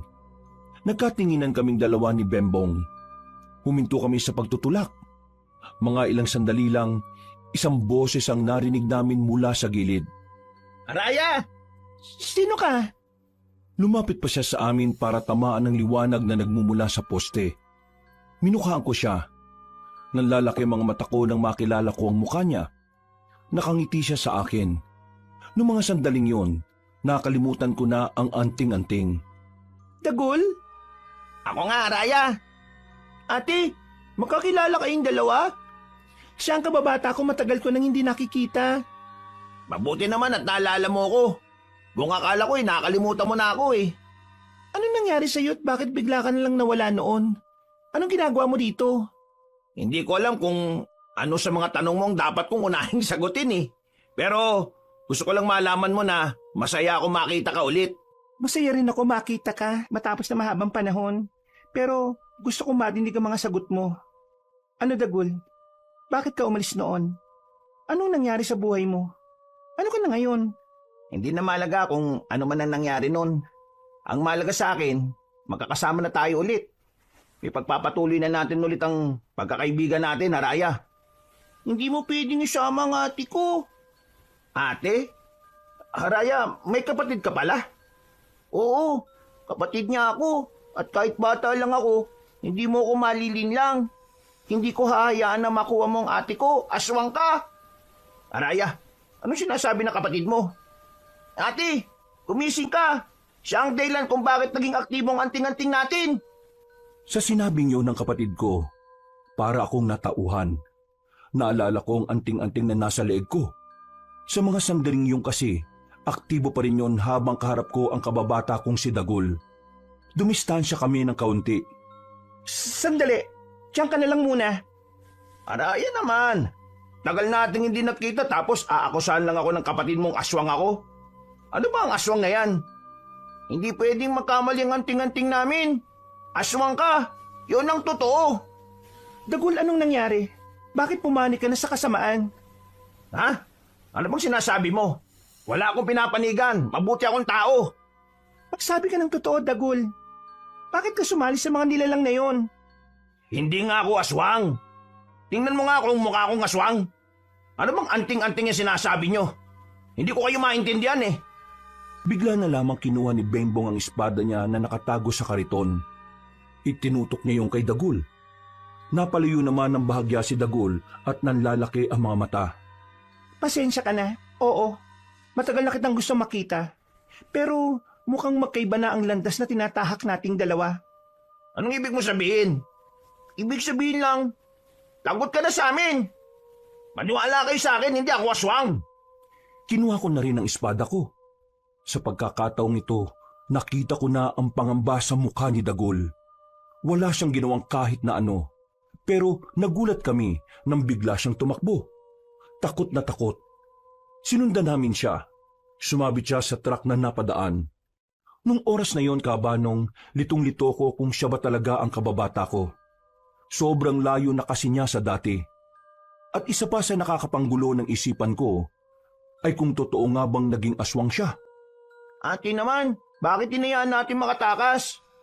Hindi na lamang ako nakapagsalita nung oras na yon. Aminado akong kasalanan ko kung bakit kami natakasan ni Dagol. Nagulat din kasi ako sa mga pangyayari. Hindi ko akalain na ang kababata ko na minsan ang naging bahagi ng buhay ko ay siya palang makakalaban ko. Pero kahit na ganon, may parte pa rin ng utak ko na nagsasabing baka nagkakamali lang kami ng iniisip. Nakauwi naman kami ng ligtas nung oras na yon. Pero hindi ako pinapansin ng kapatid ko. Yun ang unang beses na nangyari na parabang hangin lang ako sa kanya. Hindi ko na lang siya kinontra dahil may katwiran din naman si Bembong. Kinaumagahan, ganun pa rin siya sa akin. Mabuti na nga lang ay nagpunta na si Jano kaya kahit papaano ay meron akong nakakausap. Araya, sino pala yung dalawang lalaki na palagi niyo kasama nung nakaraan? Yung matanda yung isa? Sino yun? Si Mang Pedrino at Dingdong. Mga tindero din sila. Nakausap lang namin at napalagayan ng loob. Mukha kasi silang mga hindi gagawa ng mabuti. Yun ang akala mo. Basta, mag-iingat ka sa dalawang yun ha. Baka mamaya may gawing masama sa inyo ng kapatid mo yun. Naalala mo yung ginawa ko sa'yo nung unang beses tayo nagkita? Gagawin ko yun sa kanila kapag may ginawa silang hindi maganda sa akin. Lalong-lalo na sa kapatid ko. Kung sa bagay, ikaw nga pala yung tipo ng babae na hindi basta-basta naaapi. Ano palang meron at biglang napasyal ka dito sa amin? Tatanong ko sana kung maglalako ba kayo ng saging bukas. Ang dami kasing dating ngayong araw eh. Hindi na siguro muna. Bakit naman? Basta, huwag ka na magtanong. Anong klaseng kausap to, labo? Napapailing na lamang si Jano sa akin. Ang bilis ko kasing tamarin sa pakikipag-usap sa iba. Dahil hindi nalabas ng kwarto si Bembong, inihabilin ko na muna siya kay Aling Pina. Kailangan kong puntahan ng maglolo para alamin kung may bagong impormasyon silang nakuha. Nang naglalakad na ako, bigla na lang lumabas sa gilid si Dagul. Hinila niya ako papunta sa gilid. Agad naman akong dumistansya sa kanya. Wala ang anting-anting ko kaya hindi ko malaman kung totoo ba talaga ang hinala namin na aswang siya o hindi. Ako to, yung kababata mo. Paano mo nalaman na dito ako nakatira? At saka, lumayo ka nga sa akin, aswang ka. Araya naman eh. Ang tagal kitang hinanap tapos nagpapaniwala ka lang sa kapatid mo. Hindi nagsisinungaling ang anting-anting namin. Aswang ka, Dagol. Ngayon, sabi mo sa akin kung nasaan ang iba mo pang kasama at ang pinuno ninyo. Kung talagang may pagpapalaga ka pa sa akin, lalo na sa pagkakaibigan nating dalawa, magsabi ka. Ano nga ituturo ko sa'yo? Wala nga akong alam sa sinasabi mo eh. Teka, paano ko ba mapapatunayan na hindi ako aswang? Alam ko na. Halika. Saan mo ko dadalhin? Di ba may palengke dyan? Kukuha ako ng bawang at kakainin ko pa mismo sa harapan mo. Huwag nga akong hawakan. Di sige. Mauna na ako maglakad. Kahit na meron akong pagdududa sa kanya, pinagbigyan ko pa rin siya ng pagkakataon na mapatunayan kung anuman ang sinasabi niya. Nagpunta kami sa palengke. Bumili kami ng bawang. Pinakita niya mismo na nasa bibig niya ang bawang. Ninuya niya pa at nilunok. Ano? Di ba ang aswang takot sa bawang? Kasi mapti sa balat at saka lalo na sa lalamunan. Tingnan mo naman ang ginawa ko. Kinain ko pa. Kaya paano magiging aswang ako? Ang bira naman talagang buhay to. Hindi ka ba talaga aswang? Ay sus! Ang kulit mo naman. Hindi nga. Baka naman kasi nung sinabi niyong naging aktibo yung anting-anting nyo, may aswang talaga sa paligid. Pero hindi ako yun. Araya, makinig ka naman sa akin. Marami akong gustong ikwento sa'yo eh. Pero makukwento ko lang yun sa'yo kung aalisin mo yung pagdududa mo sa akin. Huminga ako ng malalim, Kabanong. Hindi ko rin alam kung bakit sobrang bilis ko siyang pinagkatiwalaan noon. Nangyayain niya kasi akong pumunta sa ilog para magmuni-muni. Sumama naman ako sa kanya kaagad. Ang dami naming napag-usapan. Karamihan, binalik lang namin yung mga ginagawa namin nung bata pa kami. Masaya ang usapan namin. Parang naging bata uli kami. Lalo na nang magbasaan kami ng tubig. Ang bilis ng panahon ano? Parang dati, naalala ko pa, ang babata pa natin. Wala tayong ibang iniisip na pinoproblema, kundi yung paglalaro lang natin. Pero ngayon, kakaibang laro na yung hinaharap natin eh. Yun ang hamon natin sa buhay. Kaya ikaw Araya, palagi kang mag-iingat kung ano man ang mga lakad mo. Kung may ginagawa ka man na alam mong delikado, ay nako, itigil mo na. Kasi maikli lang ang buhay natin eh. Sa halip na mangamba, mas piliin na lang natin maging masaya. Hindi ako nagsalita. Pakiramdam ko kasi pinapatigil niya ako kung ano man ang ginagawa ko. Na parabang may alam talaga siya kung anong mga ganap ko sa buhay. Kaya kahit nagtitiwala na ako sa kanya noon, hindi pa rin mawala-wala sa isipan ko na parang meron siyang itinatago. Dagul, totoo ka ba sa akin? Ha? Oo naman. Ano bang klaseng tanong yan, Araya? Kung sakali man na totoo ka sa akin, gusto ko na tahakin mo ang payapa at maayos na buhay. Matagal tayong hindi nagkita. Halos 2 dekada rin. Kaya yung mga taon na wala tayong koneksyon sa isa't isa, gusto ko sanang ituloy bilang magkaibigan tayo. Pero mangyayari lang yon kapag alam kong nasa maayos ka na kalagayan at kabutihan lang ang ginagawa mo. Ito naman, kung makapagsalita, akala mo naman talaga, isa akong preso na nakatakas sa kulungan eh. Wala ka pa rin bang tiwala sa akin, ha, Raya? May tiwala ko sa'yo. At sana yung tiwala ko na yon, hindi masira, Dagul. Ang tagal nating hindi nakita eh. Pero wala ka pa rin sinasabi sa akin tungkol sa kung ano man ang nangyari sa buhay mo. Lahat ng napag-uusapan natin ay kung ano tayo noon. Wala akong narinig sa'yo kung ano ka ngayon. Kaba nung mga oras na yon, alam kong may hindi talaga siya sinasabi. Nababasa ko sa mga mata niya na nagpipigil siyang tapatin ako sa bagay na hindi ko naman alam. Tumingin siya sa akin ng seryoso. Natagpuan ko na lang ang sarili kong nakatitig sa kanya habang papalapit ang mukha niya sa akin. Nang maglalapat na ang labi namin, nakaramdam ako na parang may tumusok na karayom sa leeg ko. Napatayo ko nang makita kong kakaibang ngiti ni Dagul. Ang kaso, nahihilo na ako nung oras na yon. Anong ibig sabihin nito, Dagul? Ay, nako talaga. Kahit na kailan, ang mga babae, napakadaling utuin. Alam niyo kung bakit palagi kayong naloloko ng mga kalalakihan? Kasi, kaunting bulaklak na salita lang, bumibigay na kagad kayo. Mga inutil talaga kayo eh. Sino ka? Hindi ko si Dagul. Bakit gamit-gamit mo ang mukha niya? Araya, ako pa rin naman to eh. Ang pagkakaiba lang, hindi na ako yung batang nakilala mo noon. Iba na ang landas na tinahak nga natin. Ikaw, mas pinili mong maging manunugis at pumatay ng mga aswang. Ako naman, mas pinili kong maging aswang at pumaslang ng mga taong kagaya mo. Bakit? Bakit ka napunta sa ganyan? Bakit ka humantong sa ganyan, Dagul? Bakit? Dahil pinagkaitan ako ng mundong ito. Mula nung tanggalin ng lolo mo sa trabaho ang tatay ko noon, nagkandal leche-leche na ang buhay namin. Namatay ang nanay ko sa sakit at wala kaming perang pampagamot. Pero kung hindi sana tinanggal ng lolo mo ang tatay ko, may sasalba pa sana namin ang nanay ko. Ang tatay ko naman, kinitil ang sarili niyang buhay dahil hindi niya matanggap na inalis siya sa trabaho. Dahil wala namang maayos na dahilan. Mula nang mawala mga magulang ko, para akong daga na pakalat-kalat. Tapos ngayon, tatanungin mo ko kung bakit ako napunta sa kadiliman? Tanungin mo ang lolo mo at baka alam niya ang sagot.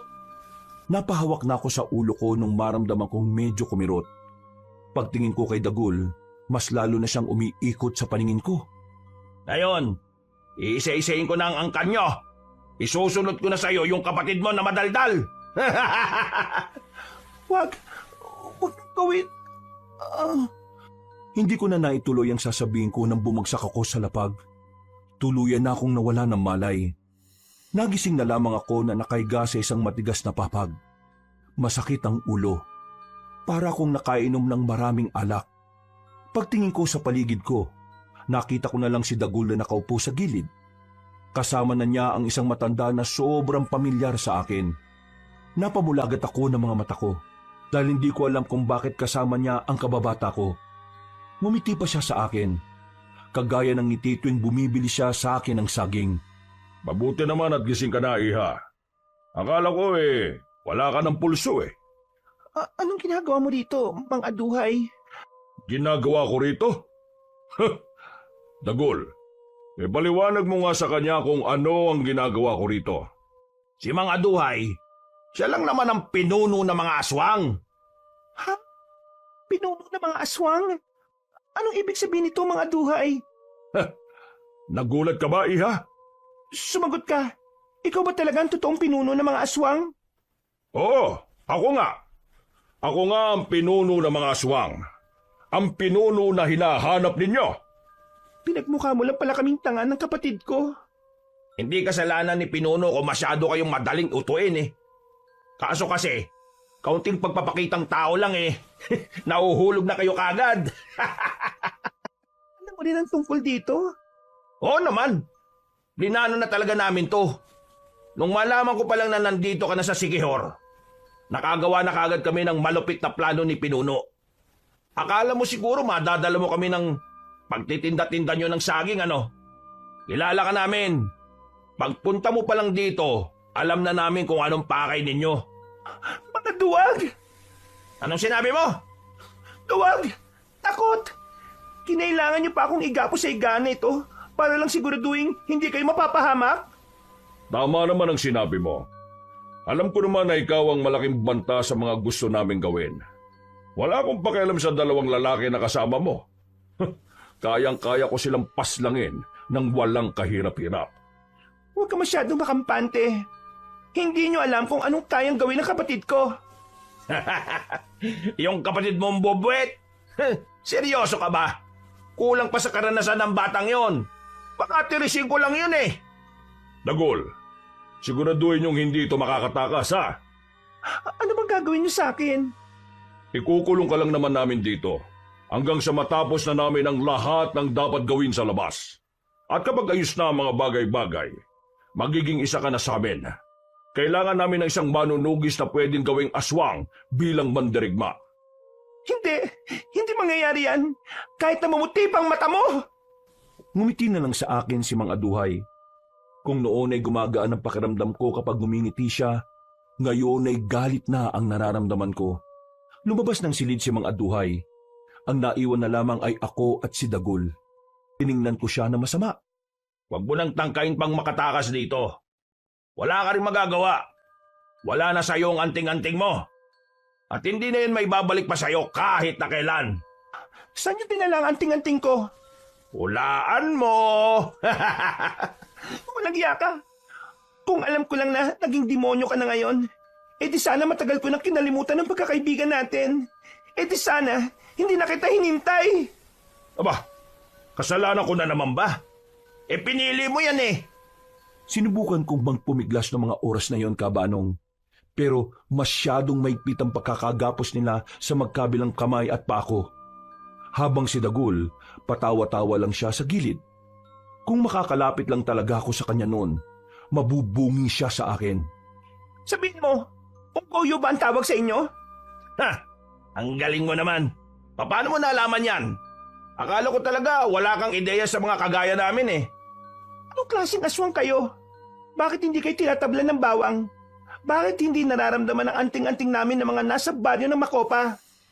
Kaming mga unggoyo ay may kakayahang itago ang presensya namin. Hindi kami tinatablan ng mga anting-anting na yan. Mga unggoy pala kayo Kaya naman pala mahihilig kayo sa saging. Buti naman habang tumatagal naiintindihan mo na rin ang sitwasyon. Nakakahanga ka naman. Marunong ka rin naman palang mag-isip. Dagol, kung ako sa'yo, magbago ka na ngayon pa lang. Dahil magsisisi ka sa bandang huli. Wala akong pagsisisiyan. Masaya ako nakikitang unti-unting nangyayari ang pagiganti ko. O, paano? Diyan ka na muna. Huwag kang tatakas, ha? Ang daming nagbabantay sa labas. Ngumiti pa siya sa akin ng nakakaloko. Pabagsak niyang isinarado ang pintuan. Bumuntong hininga na lamang ako. Sinuyod ko ng tingin ng buong paligid. Pero kahit na anong tingin ko, ay wala akong makitang pag-asang makakatakas ako sa pagkakagapos. Walang kagamit-gamit doon. Nagsarado na lang ang kamao ko. Ang tanga-tanga ko nun. Kung nakinig lang sana ako agad sa kapatid ko, Kabanong, hindi sana nangyari sa akin yun. Lumipas ang mga oras. Naririnig ko nang umaalulong ang mga aswang sa labas. Sumapit na pala ang kinagabihan.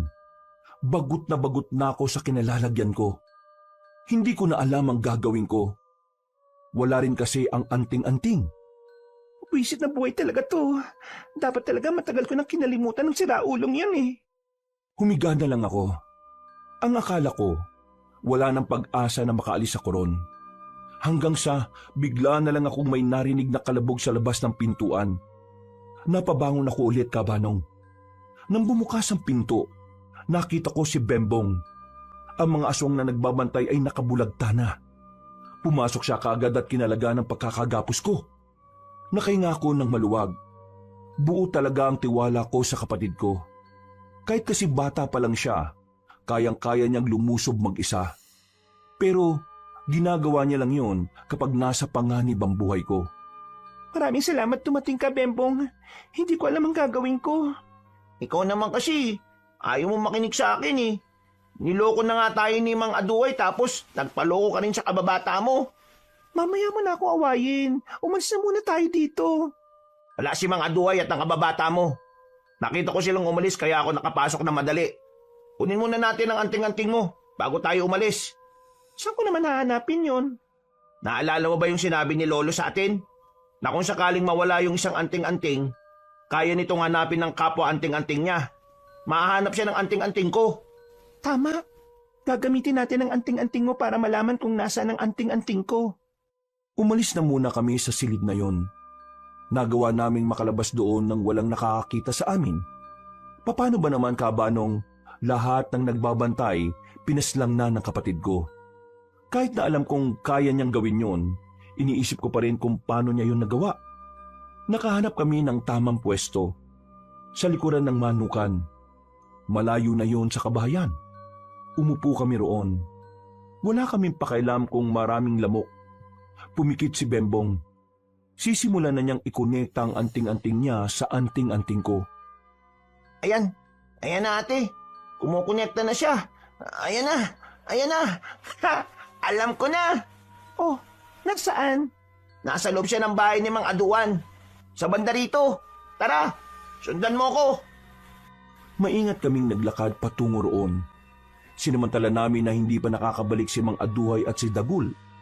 Maya-maya lang, nang makita namin ang bahay na matanda, walang pag-aalinlangang pumasok kami sa likod na bintana. Winasak na lamang namin yon para madali ang pagpasok namin. Binuksan ni Bembong ang aparador. At doon, nakita nga namin ang anting-anting ko na umiilaw-ilaw pa ng bahagya. Sinuot ko kagad yon.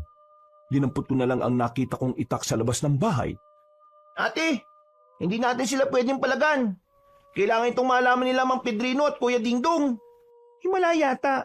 Parang ang tinutino mo mag-isip ngayon. Siyempre, nalagay ang buhay mo sa alanganin, ate. Kaya kailangan kong umayos. Nang maibalik ko na ang anting-anting ko, bumalik na ang lakas ng loob ko. Pero sa mga puntong yon ay kailangan kong pakinggan ang kapatid ko. Hindi na muna kami pumalag. Ang mas iniisip na lang muna namin ay kung papaano kami makakaalis doon. Saan ka ba tumaan kanina? Sa kabila. Ang kaso ate, mahirapan na makabalik dun eh. Nasa tiyempo lang akong kanina na umalis yung nagbabantay sa bungad. Mas mainam yata kung sa gawing ito tayo dumaan. Wag ate, galing din ako dyan kanina eh. May mga nakita ko mga nakabantay dyan. Hindi lang natin makita kasi madilim. Pampihira. Saan naman tayo ngayon dadaan ito? Doon, ate. Nakadaan ka na ba doon? Hindi pa. Pero base sa nakikita natin, parang wala namang nagbabantay. Huminga ko ng malalim. Inihanda ko ang hawak-hawak kong itak. Nagsimula kaming maglakad palapit doon.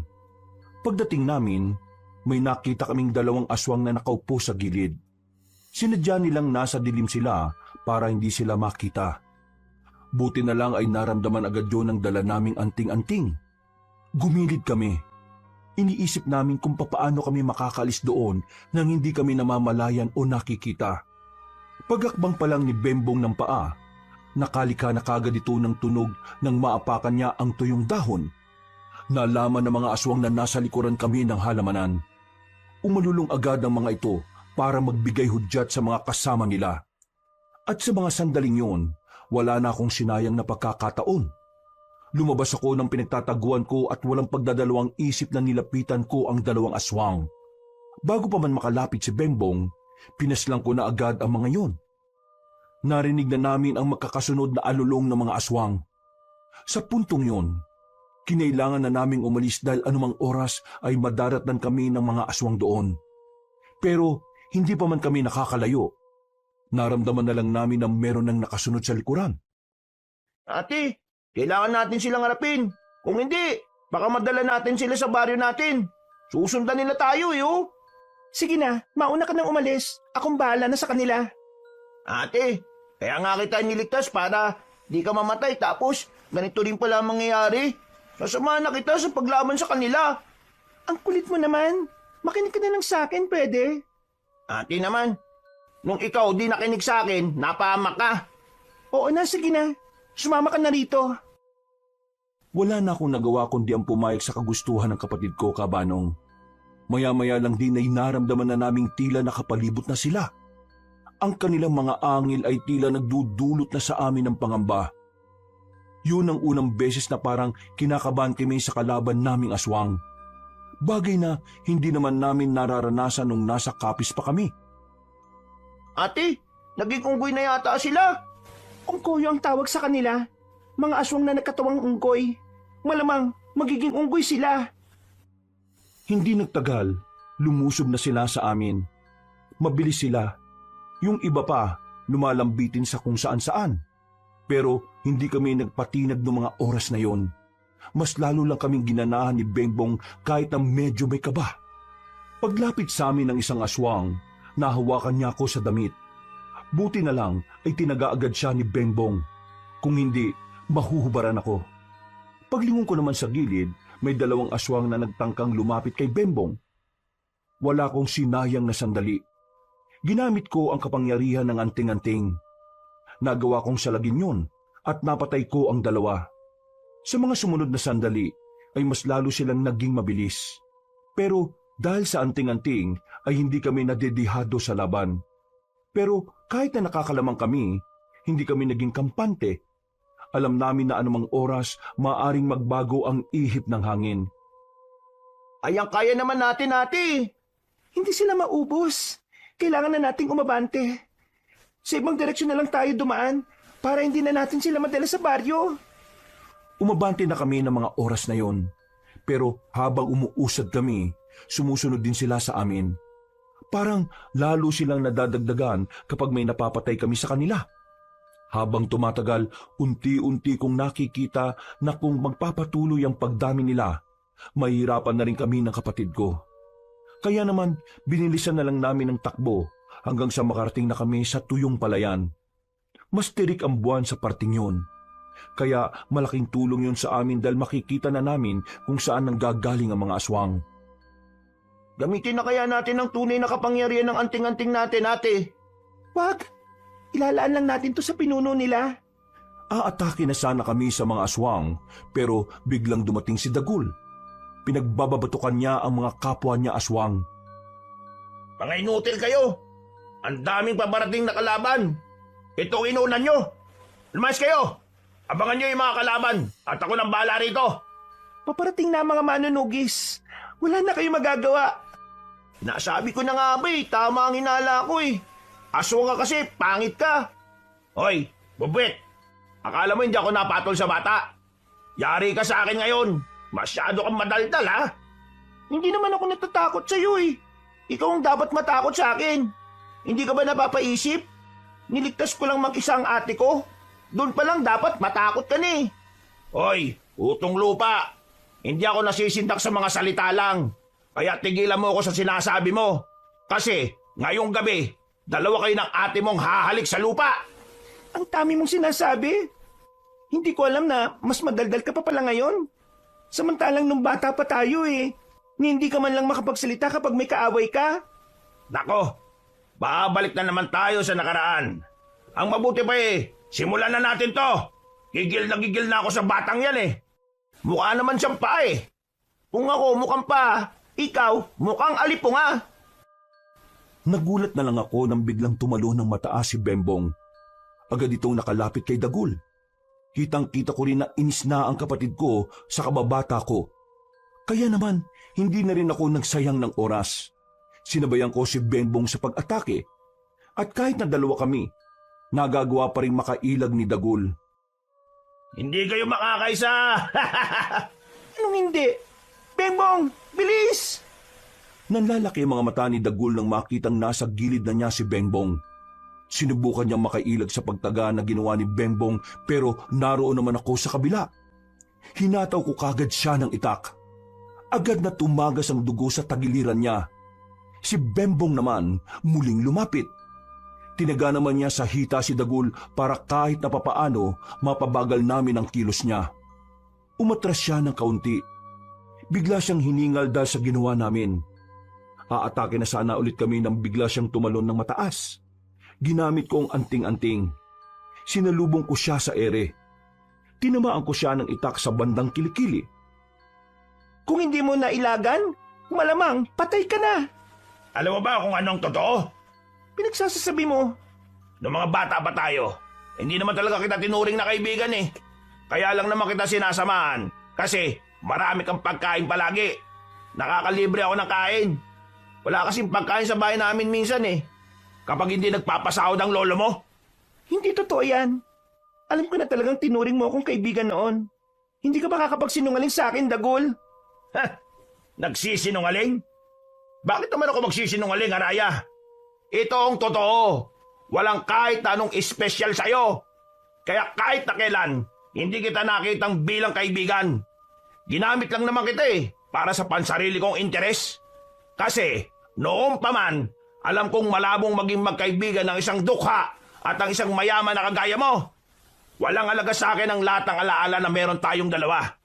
Kung hindi nga lang kita kailangan paslangin hindi na kita maaalala Huwag kang makinig sa kanya, ate. Sinisira lang niya yung kaisipan mo para mawala ang atensyon mo sa laban. Huwag kang mag-alala, Bembong. Hindi ako naapektuhan. Kahit na ang totoo, ay nasaktan ako sa mga sinabi ni Dagul kabanong. Pinilit ko na lamang na maging manhid. Pumorma na ako at muling humarap sa kababata ko. Maigpit ang hawak ko sa itak. Ako na mismo ang nagpatuloy ng laban. Magkakasunod na hagupit ng itak ang ginawa ko. Kahit na may tama na si Dagul, ay nagagawa pa rin niyang makaiwas. Maya-maya pa, nagkaroon ako ng isang pagkakamali. Nakakuha siya ng pagkakataon para makatama sa akin. Tumalsik ako sa lakas ng suntok niya. Mabilis namang rumisponde ang kapatid ko para tulungan ako. Yan kasi, sabi mo di ka apektado, pero para ka namang wala sa sarili yung matake. Ano? Masakit pa? Nagsisimula pa lang ako. Umanda ka. Sinaktan mo ang ate ko, ha? Bembong, huwag ka masyadong magpapadalos-dalos. Huwag ka mag-alala, ate. Ako nang bahala sa isang to. Ang kulit mo talaga. Ikaw, isang bubit. Lalaban sa pusa. Pupusa ka. Ako naman, Leon. Ababa! Agad akong tumayo. Pipigilan ko sana si Bembong pero mabilis na siyang nakalapit kay Dagul. Pinaghahagupit niya yun ng kanyang espada. Ilang beses niya ring tinamaan, pero parang hindi naman tinatablan. Tumatawa-tawa pa yun na parabang wala lang sa kanya ang ginagawa ng kapatid ko. Maya-maya lang, naramdaman kong parang may iba pang naroon bukod sa amin. Mabilis kong kinuha si Bembong at dumistansya. Bakit, ate? Nandiyan na si Mang Aduhay. Lumabas siya mula sa dilim. Kampanteng naglalakad palapit sa amin. Nakita ko naman ang kakaibang ngiti ni Dagul. na parabang ang dating ng matanda ay ang pag-asa niya. Buti naman dumating ka, mga duway. Nakakahiya ka. Ha? Isa kang malaking kahiyan sa mga aswang. Hindi mo magawang palaga ng ganyang kalit na bata? Pero, mga duway, dalawa po sila eh. Mag-isa lang kahit na ilan pa yan. Nagpakita ka man lang sana na kahit papaano nakakalabang ka. Pero wala. Tingnan mo yung dalawang kalaban mo. Kakaunti pa lang ang galos. Kung ibang aswang yan, baka pinatay na yung dalawang yan. Pero ikaw ano? Mga duway, malalakas silang dalawa eh. Kahit na yung bata na yan. Impacto sa labanan yan, mga duway.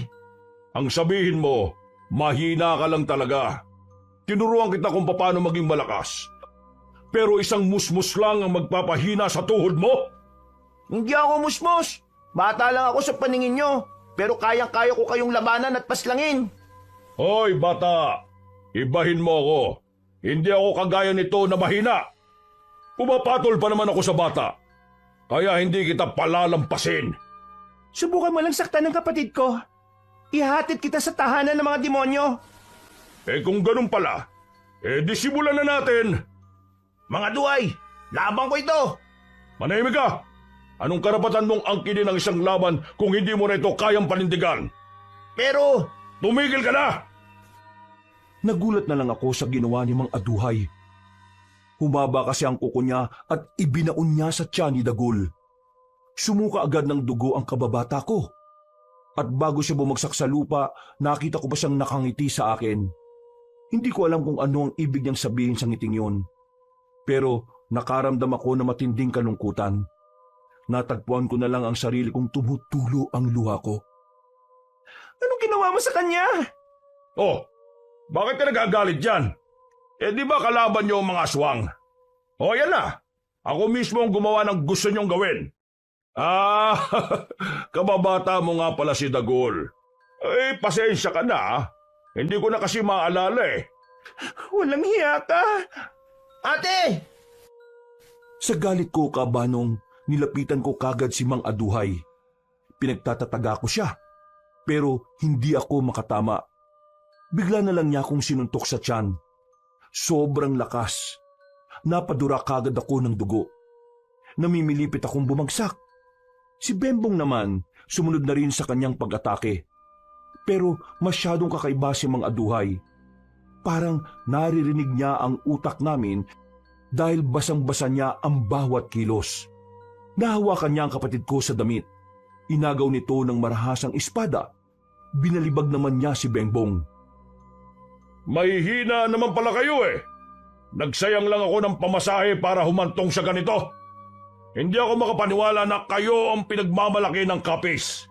Pero ngayong nandito na kayo sa harapan ko, wala man lang akong saya na nararamdaman. Para lang ako nakikipagsuntukan sa katawan ng saging. Puro ka saging eh, no? Palibasa, unggoy ka! Napalingon kami sa gilid. Nakita namin kararating lang ni Mang Pedrino at ni Dingdong. Sa puntong ito, tila nabuhayan na ako ng loob. Tumaas kahit papaano ang moral namin ng kapatid ko. Bumangon ako at lumapit kay Bembong. Nahihirapan siyang makatayo. Sa liit kasi ng katawan niya, ay mararamdaman niya talaga ang paghampas niya sa lapag. Sa wakas, nakita na rin kita. Matagal mo na pala akong hinahanap. Sino ka ba? Ako lang naman ang tumatayong pinuno ng mga manunugis dito sa Siquijor. Aswang ka! Dapat alam mo yan! Pasensya ka na ha, pero wala akong panahon para kilalanin ka. Walang pakundangan na umatake si Mang Aduhay kay Mang Pedrino. Sinabayan din ito ni Dingdong. Base sa nakikita ko, ibang-iba ang paraan ng pakikipaglaban na maglolo. Mas maingat sila, pero mabilis. Kabanong, buong akala namin ay nakakalamang na kami sa laban noong oras na yon. Nakabangon na rin kasi ako noon, kaya 3 na kaming lumalaban sa kanya. Pero hindi ko inakala na sa mga sandaling yon, magagawa pa rin makabawi ni Mang Aduhay. Kahit duguan na ang katawan niya, nagawa niya pa rin makapagbago ng anyo. Hindi niyo ako mapipigilan sa gusto kong mangyari. Tahanan namin ang Siquijor! Hindi namin ito ibibigay sa inyo! Muli naming inatake si Mang Aduhay. Naging maskuladong unggoy siya noong mga oras na yun. Una niya akong nilapitan. Hindi ako nakapaganda. Buti na lang ay humarang si Dingdong. Sinubukan niyang hagupitin si Mang Aduhay ng itak. Pero hinawakan lamang yun ni Mang Aduhay. Inagaw at saka dinakma sa mukha si Dingdong. Si Mang Pedrino naman ay nagawa na ring dakmain sa damit. Hinila ito sabay suntok sa mukha. Tila nawala ang angas nilang dalawa. Nang madako na ang tingin sa akin ng aswang na unggoy, inihanda ko na ang sarili ko. Ate, ngayon na! Gawin mo na! Inihagi sa akin ni Bembong ang anting-anting niya. Bago makalapit si Mang Aduhay ay naisot ko pa ang anting-anting na yon. Agad na dumaloy ang nag-uumapaw na kapangyarihan sa buong katawan ko. Paglapit ni Mang Aduhay sa akin, sinuntok niya ako ng malakas. Tinamaan ako sa dibdib pero parang hindi ko na yon naramdaman. Isinarado ko ang kamao ko. Sa sobrang gaan ito, ay malakas ko itong pinadapo sa panga niya. Nang umilaw naman ang 2 kwintas na suot ko, kakaibang bilis naman ang pinagkaloob nito sa akin. Sa sobrang bilis ko, walang magawa si Mang Aduhay. Hindi niya ako mailagan. Lahat ng suntok ko ay tumatama sa kung saan-saang parte ng katawan niya. Hindi! Paano ka lumakas ng ganyan? Nung una pa lang, dapat alam mo na ang mga manunugis ng kapis ay hindi basta-basta natatalo. Kaya ngayon, mararamdaman mo ang galit ko. Sinaktan mo ang kapatid ko, kaya humanda ka ngayon! Tumalon ako ng mataas. Sinalubong niya ako sa ere. Bago kami bumagsak ay nahawakan ko siya sa liig. Diniin ko siya sa lupa. Sinipa ko ng maraming beses ang kanyang muka. Hindi ko yun tinigilan hanggat hindi ko nakikitang sumusuka siya ng dugo. Pero nagawa niya pa rin akong itulak at makabangon. Gigewang-gewang na siya. Pero nagagawa niya pa rin tawanan ng sitwasyon. Naririnig mo ba ang hiyaw ng mga kasama mo? Sinyalis yun na matatalo na kayo. Tagilid na rin ang laban nila sa mga kasama namin. Tangkapin mo na kahit na kailan ay hindi mananalo ang kasamaan sa kabutihan. Wala akong pakialam. Lalaban ako hanggang dulo. Humanda ka! Sa huli niyang paglapit sa akin, kinuha ko na ang itak sa ibaba. Walang ano-ano, hinagupit ko ang leeg niya. Sa lakas ng pagkakahataw ko kabanong, gumulong na lamang ang kanyang ulo sa lapag. Ang galing mo, ate! Magmula ngayon, hindi na kita aawayin, Haraya. Tunay ngang kakaibang galawan ng mga taga-kapis. Ang buong Sikihor ay nagpapasalamat sa inyong dalawa. Ginawa ko lang kung anong nakasaad sa misyon namin. Tinulungan ko na silang bumangon. Binalikan na lang namin ang iba pang aswang na natira. Tinulungan namin ang mga manunugis na matapos yun. Di kalaunan, tuluyan na nga naming nakuha ang tagumpay. Idiniklara na ni Mang Pedrino na wala ng banta sa buhay ng mga taga-Sikihor. Kabanong, ang laban na yon ang tumatak talaga sa puso ko. Lalo na't sa laban din na yon nawalan ako ng matalik na kaibigan. Pero sa kabila ng pagbabago ng kababata kong si Dagul, ipinagdarasal ko na lang na kung magkikita kami balang araw, makikita ko na rin ang dating siya noong una kaming nagkakilala. Kinabukasan ay nakauwi na rin kami ng kapatid ko sa bahay. Inabutan namin si Aling Pina na nagwawalis sa bakuran namin dahil sa mga tuyong dahon. Diyos ko, ano ba nangyari sa inyo? At bakit may mga benta kayo sa katawan? Galing lang po sa gubat. Sinubukan namin mangaso pero delikado pala kasi madulas sa gubat kaya ayan. Masakit po ang likod ko, Aling Pina. Pwede po ba akong makahingi ng masarap na puto? Puto pala ang gusto mo? Aba, sige. Magpapaluto ko ngayon. Uy. Narinig ko, may puto. Pengi ako. Hindi mo narinig. Ang sabi ko, magpapaluto pa lang ako. Ay, kala ko naman nandito na. Sakto, nagugutom na kasi ako eh. Oh, bakit? Anong nangyari sa inyong dalawa?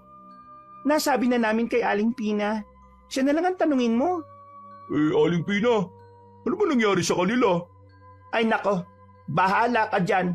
Mabuti pa samahan mo na lang akong bumili ng rekado. Magluluto tayo ng puto. Umalis silang dalawa at napapangiti na lamang kami ni Bembong. Kabanong, Masasabi kong naging masaya rin ang pananatili namin doon kahit na kailangan pa naming humarap sa matinding hamon. Pamilya na rin ang itinuring sa amin ni Aling Pina at ni Jano. Si Mang Pedrino at Dingdong naman ay sumama sa aming papuntang Capiz para makilala ng personal ang pinakamababangis na manunugi sa probinsya namin. At sa mga sumunod na taon, dumadalo-dalo pa rin naman kami sa Siquijor.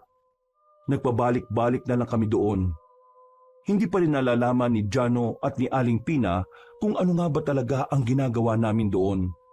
Hinding-hindi ko makakalimutan ang karanasan na yon, Kabanong. Habang buhay nang nakatatak sa puso ko ang mga aral at mga taong nakasama namin sa lugar na yon. Mga taong nagdulot sa amin ng ngiti at kasiyahan. At higit sa lahat, nagdulot sila sa amin ng mga bagong pananaw na madadala namin sa paglakad ng panahon. Sa mga nakikinig, sa mga kabangers, palagi lang natin tatandaan na ipaglaban natin ang kabutihan. Dahil ang kabutihan ay ang magdadala sa atin sa kapayapaan. Hanggang dito na lamang po ako. Maraming salamat po sa inyong lahat mga kabangers at lalong-lalo na sa inyo, Kabanong. Wakas.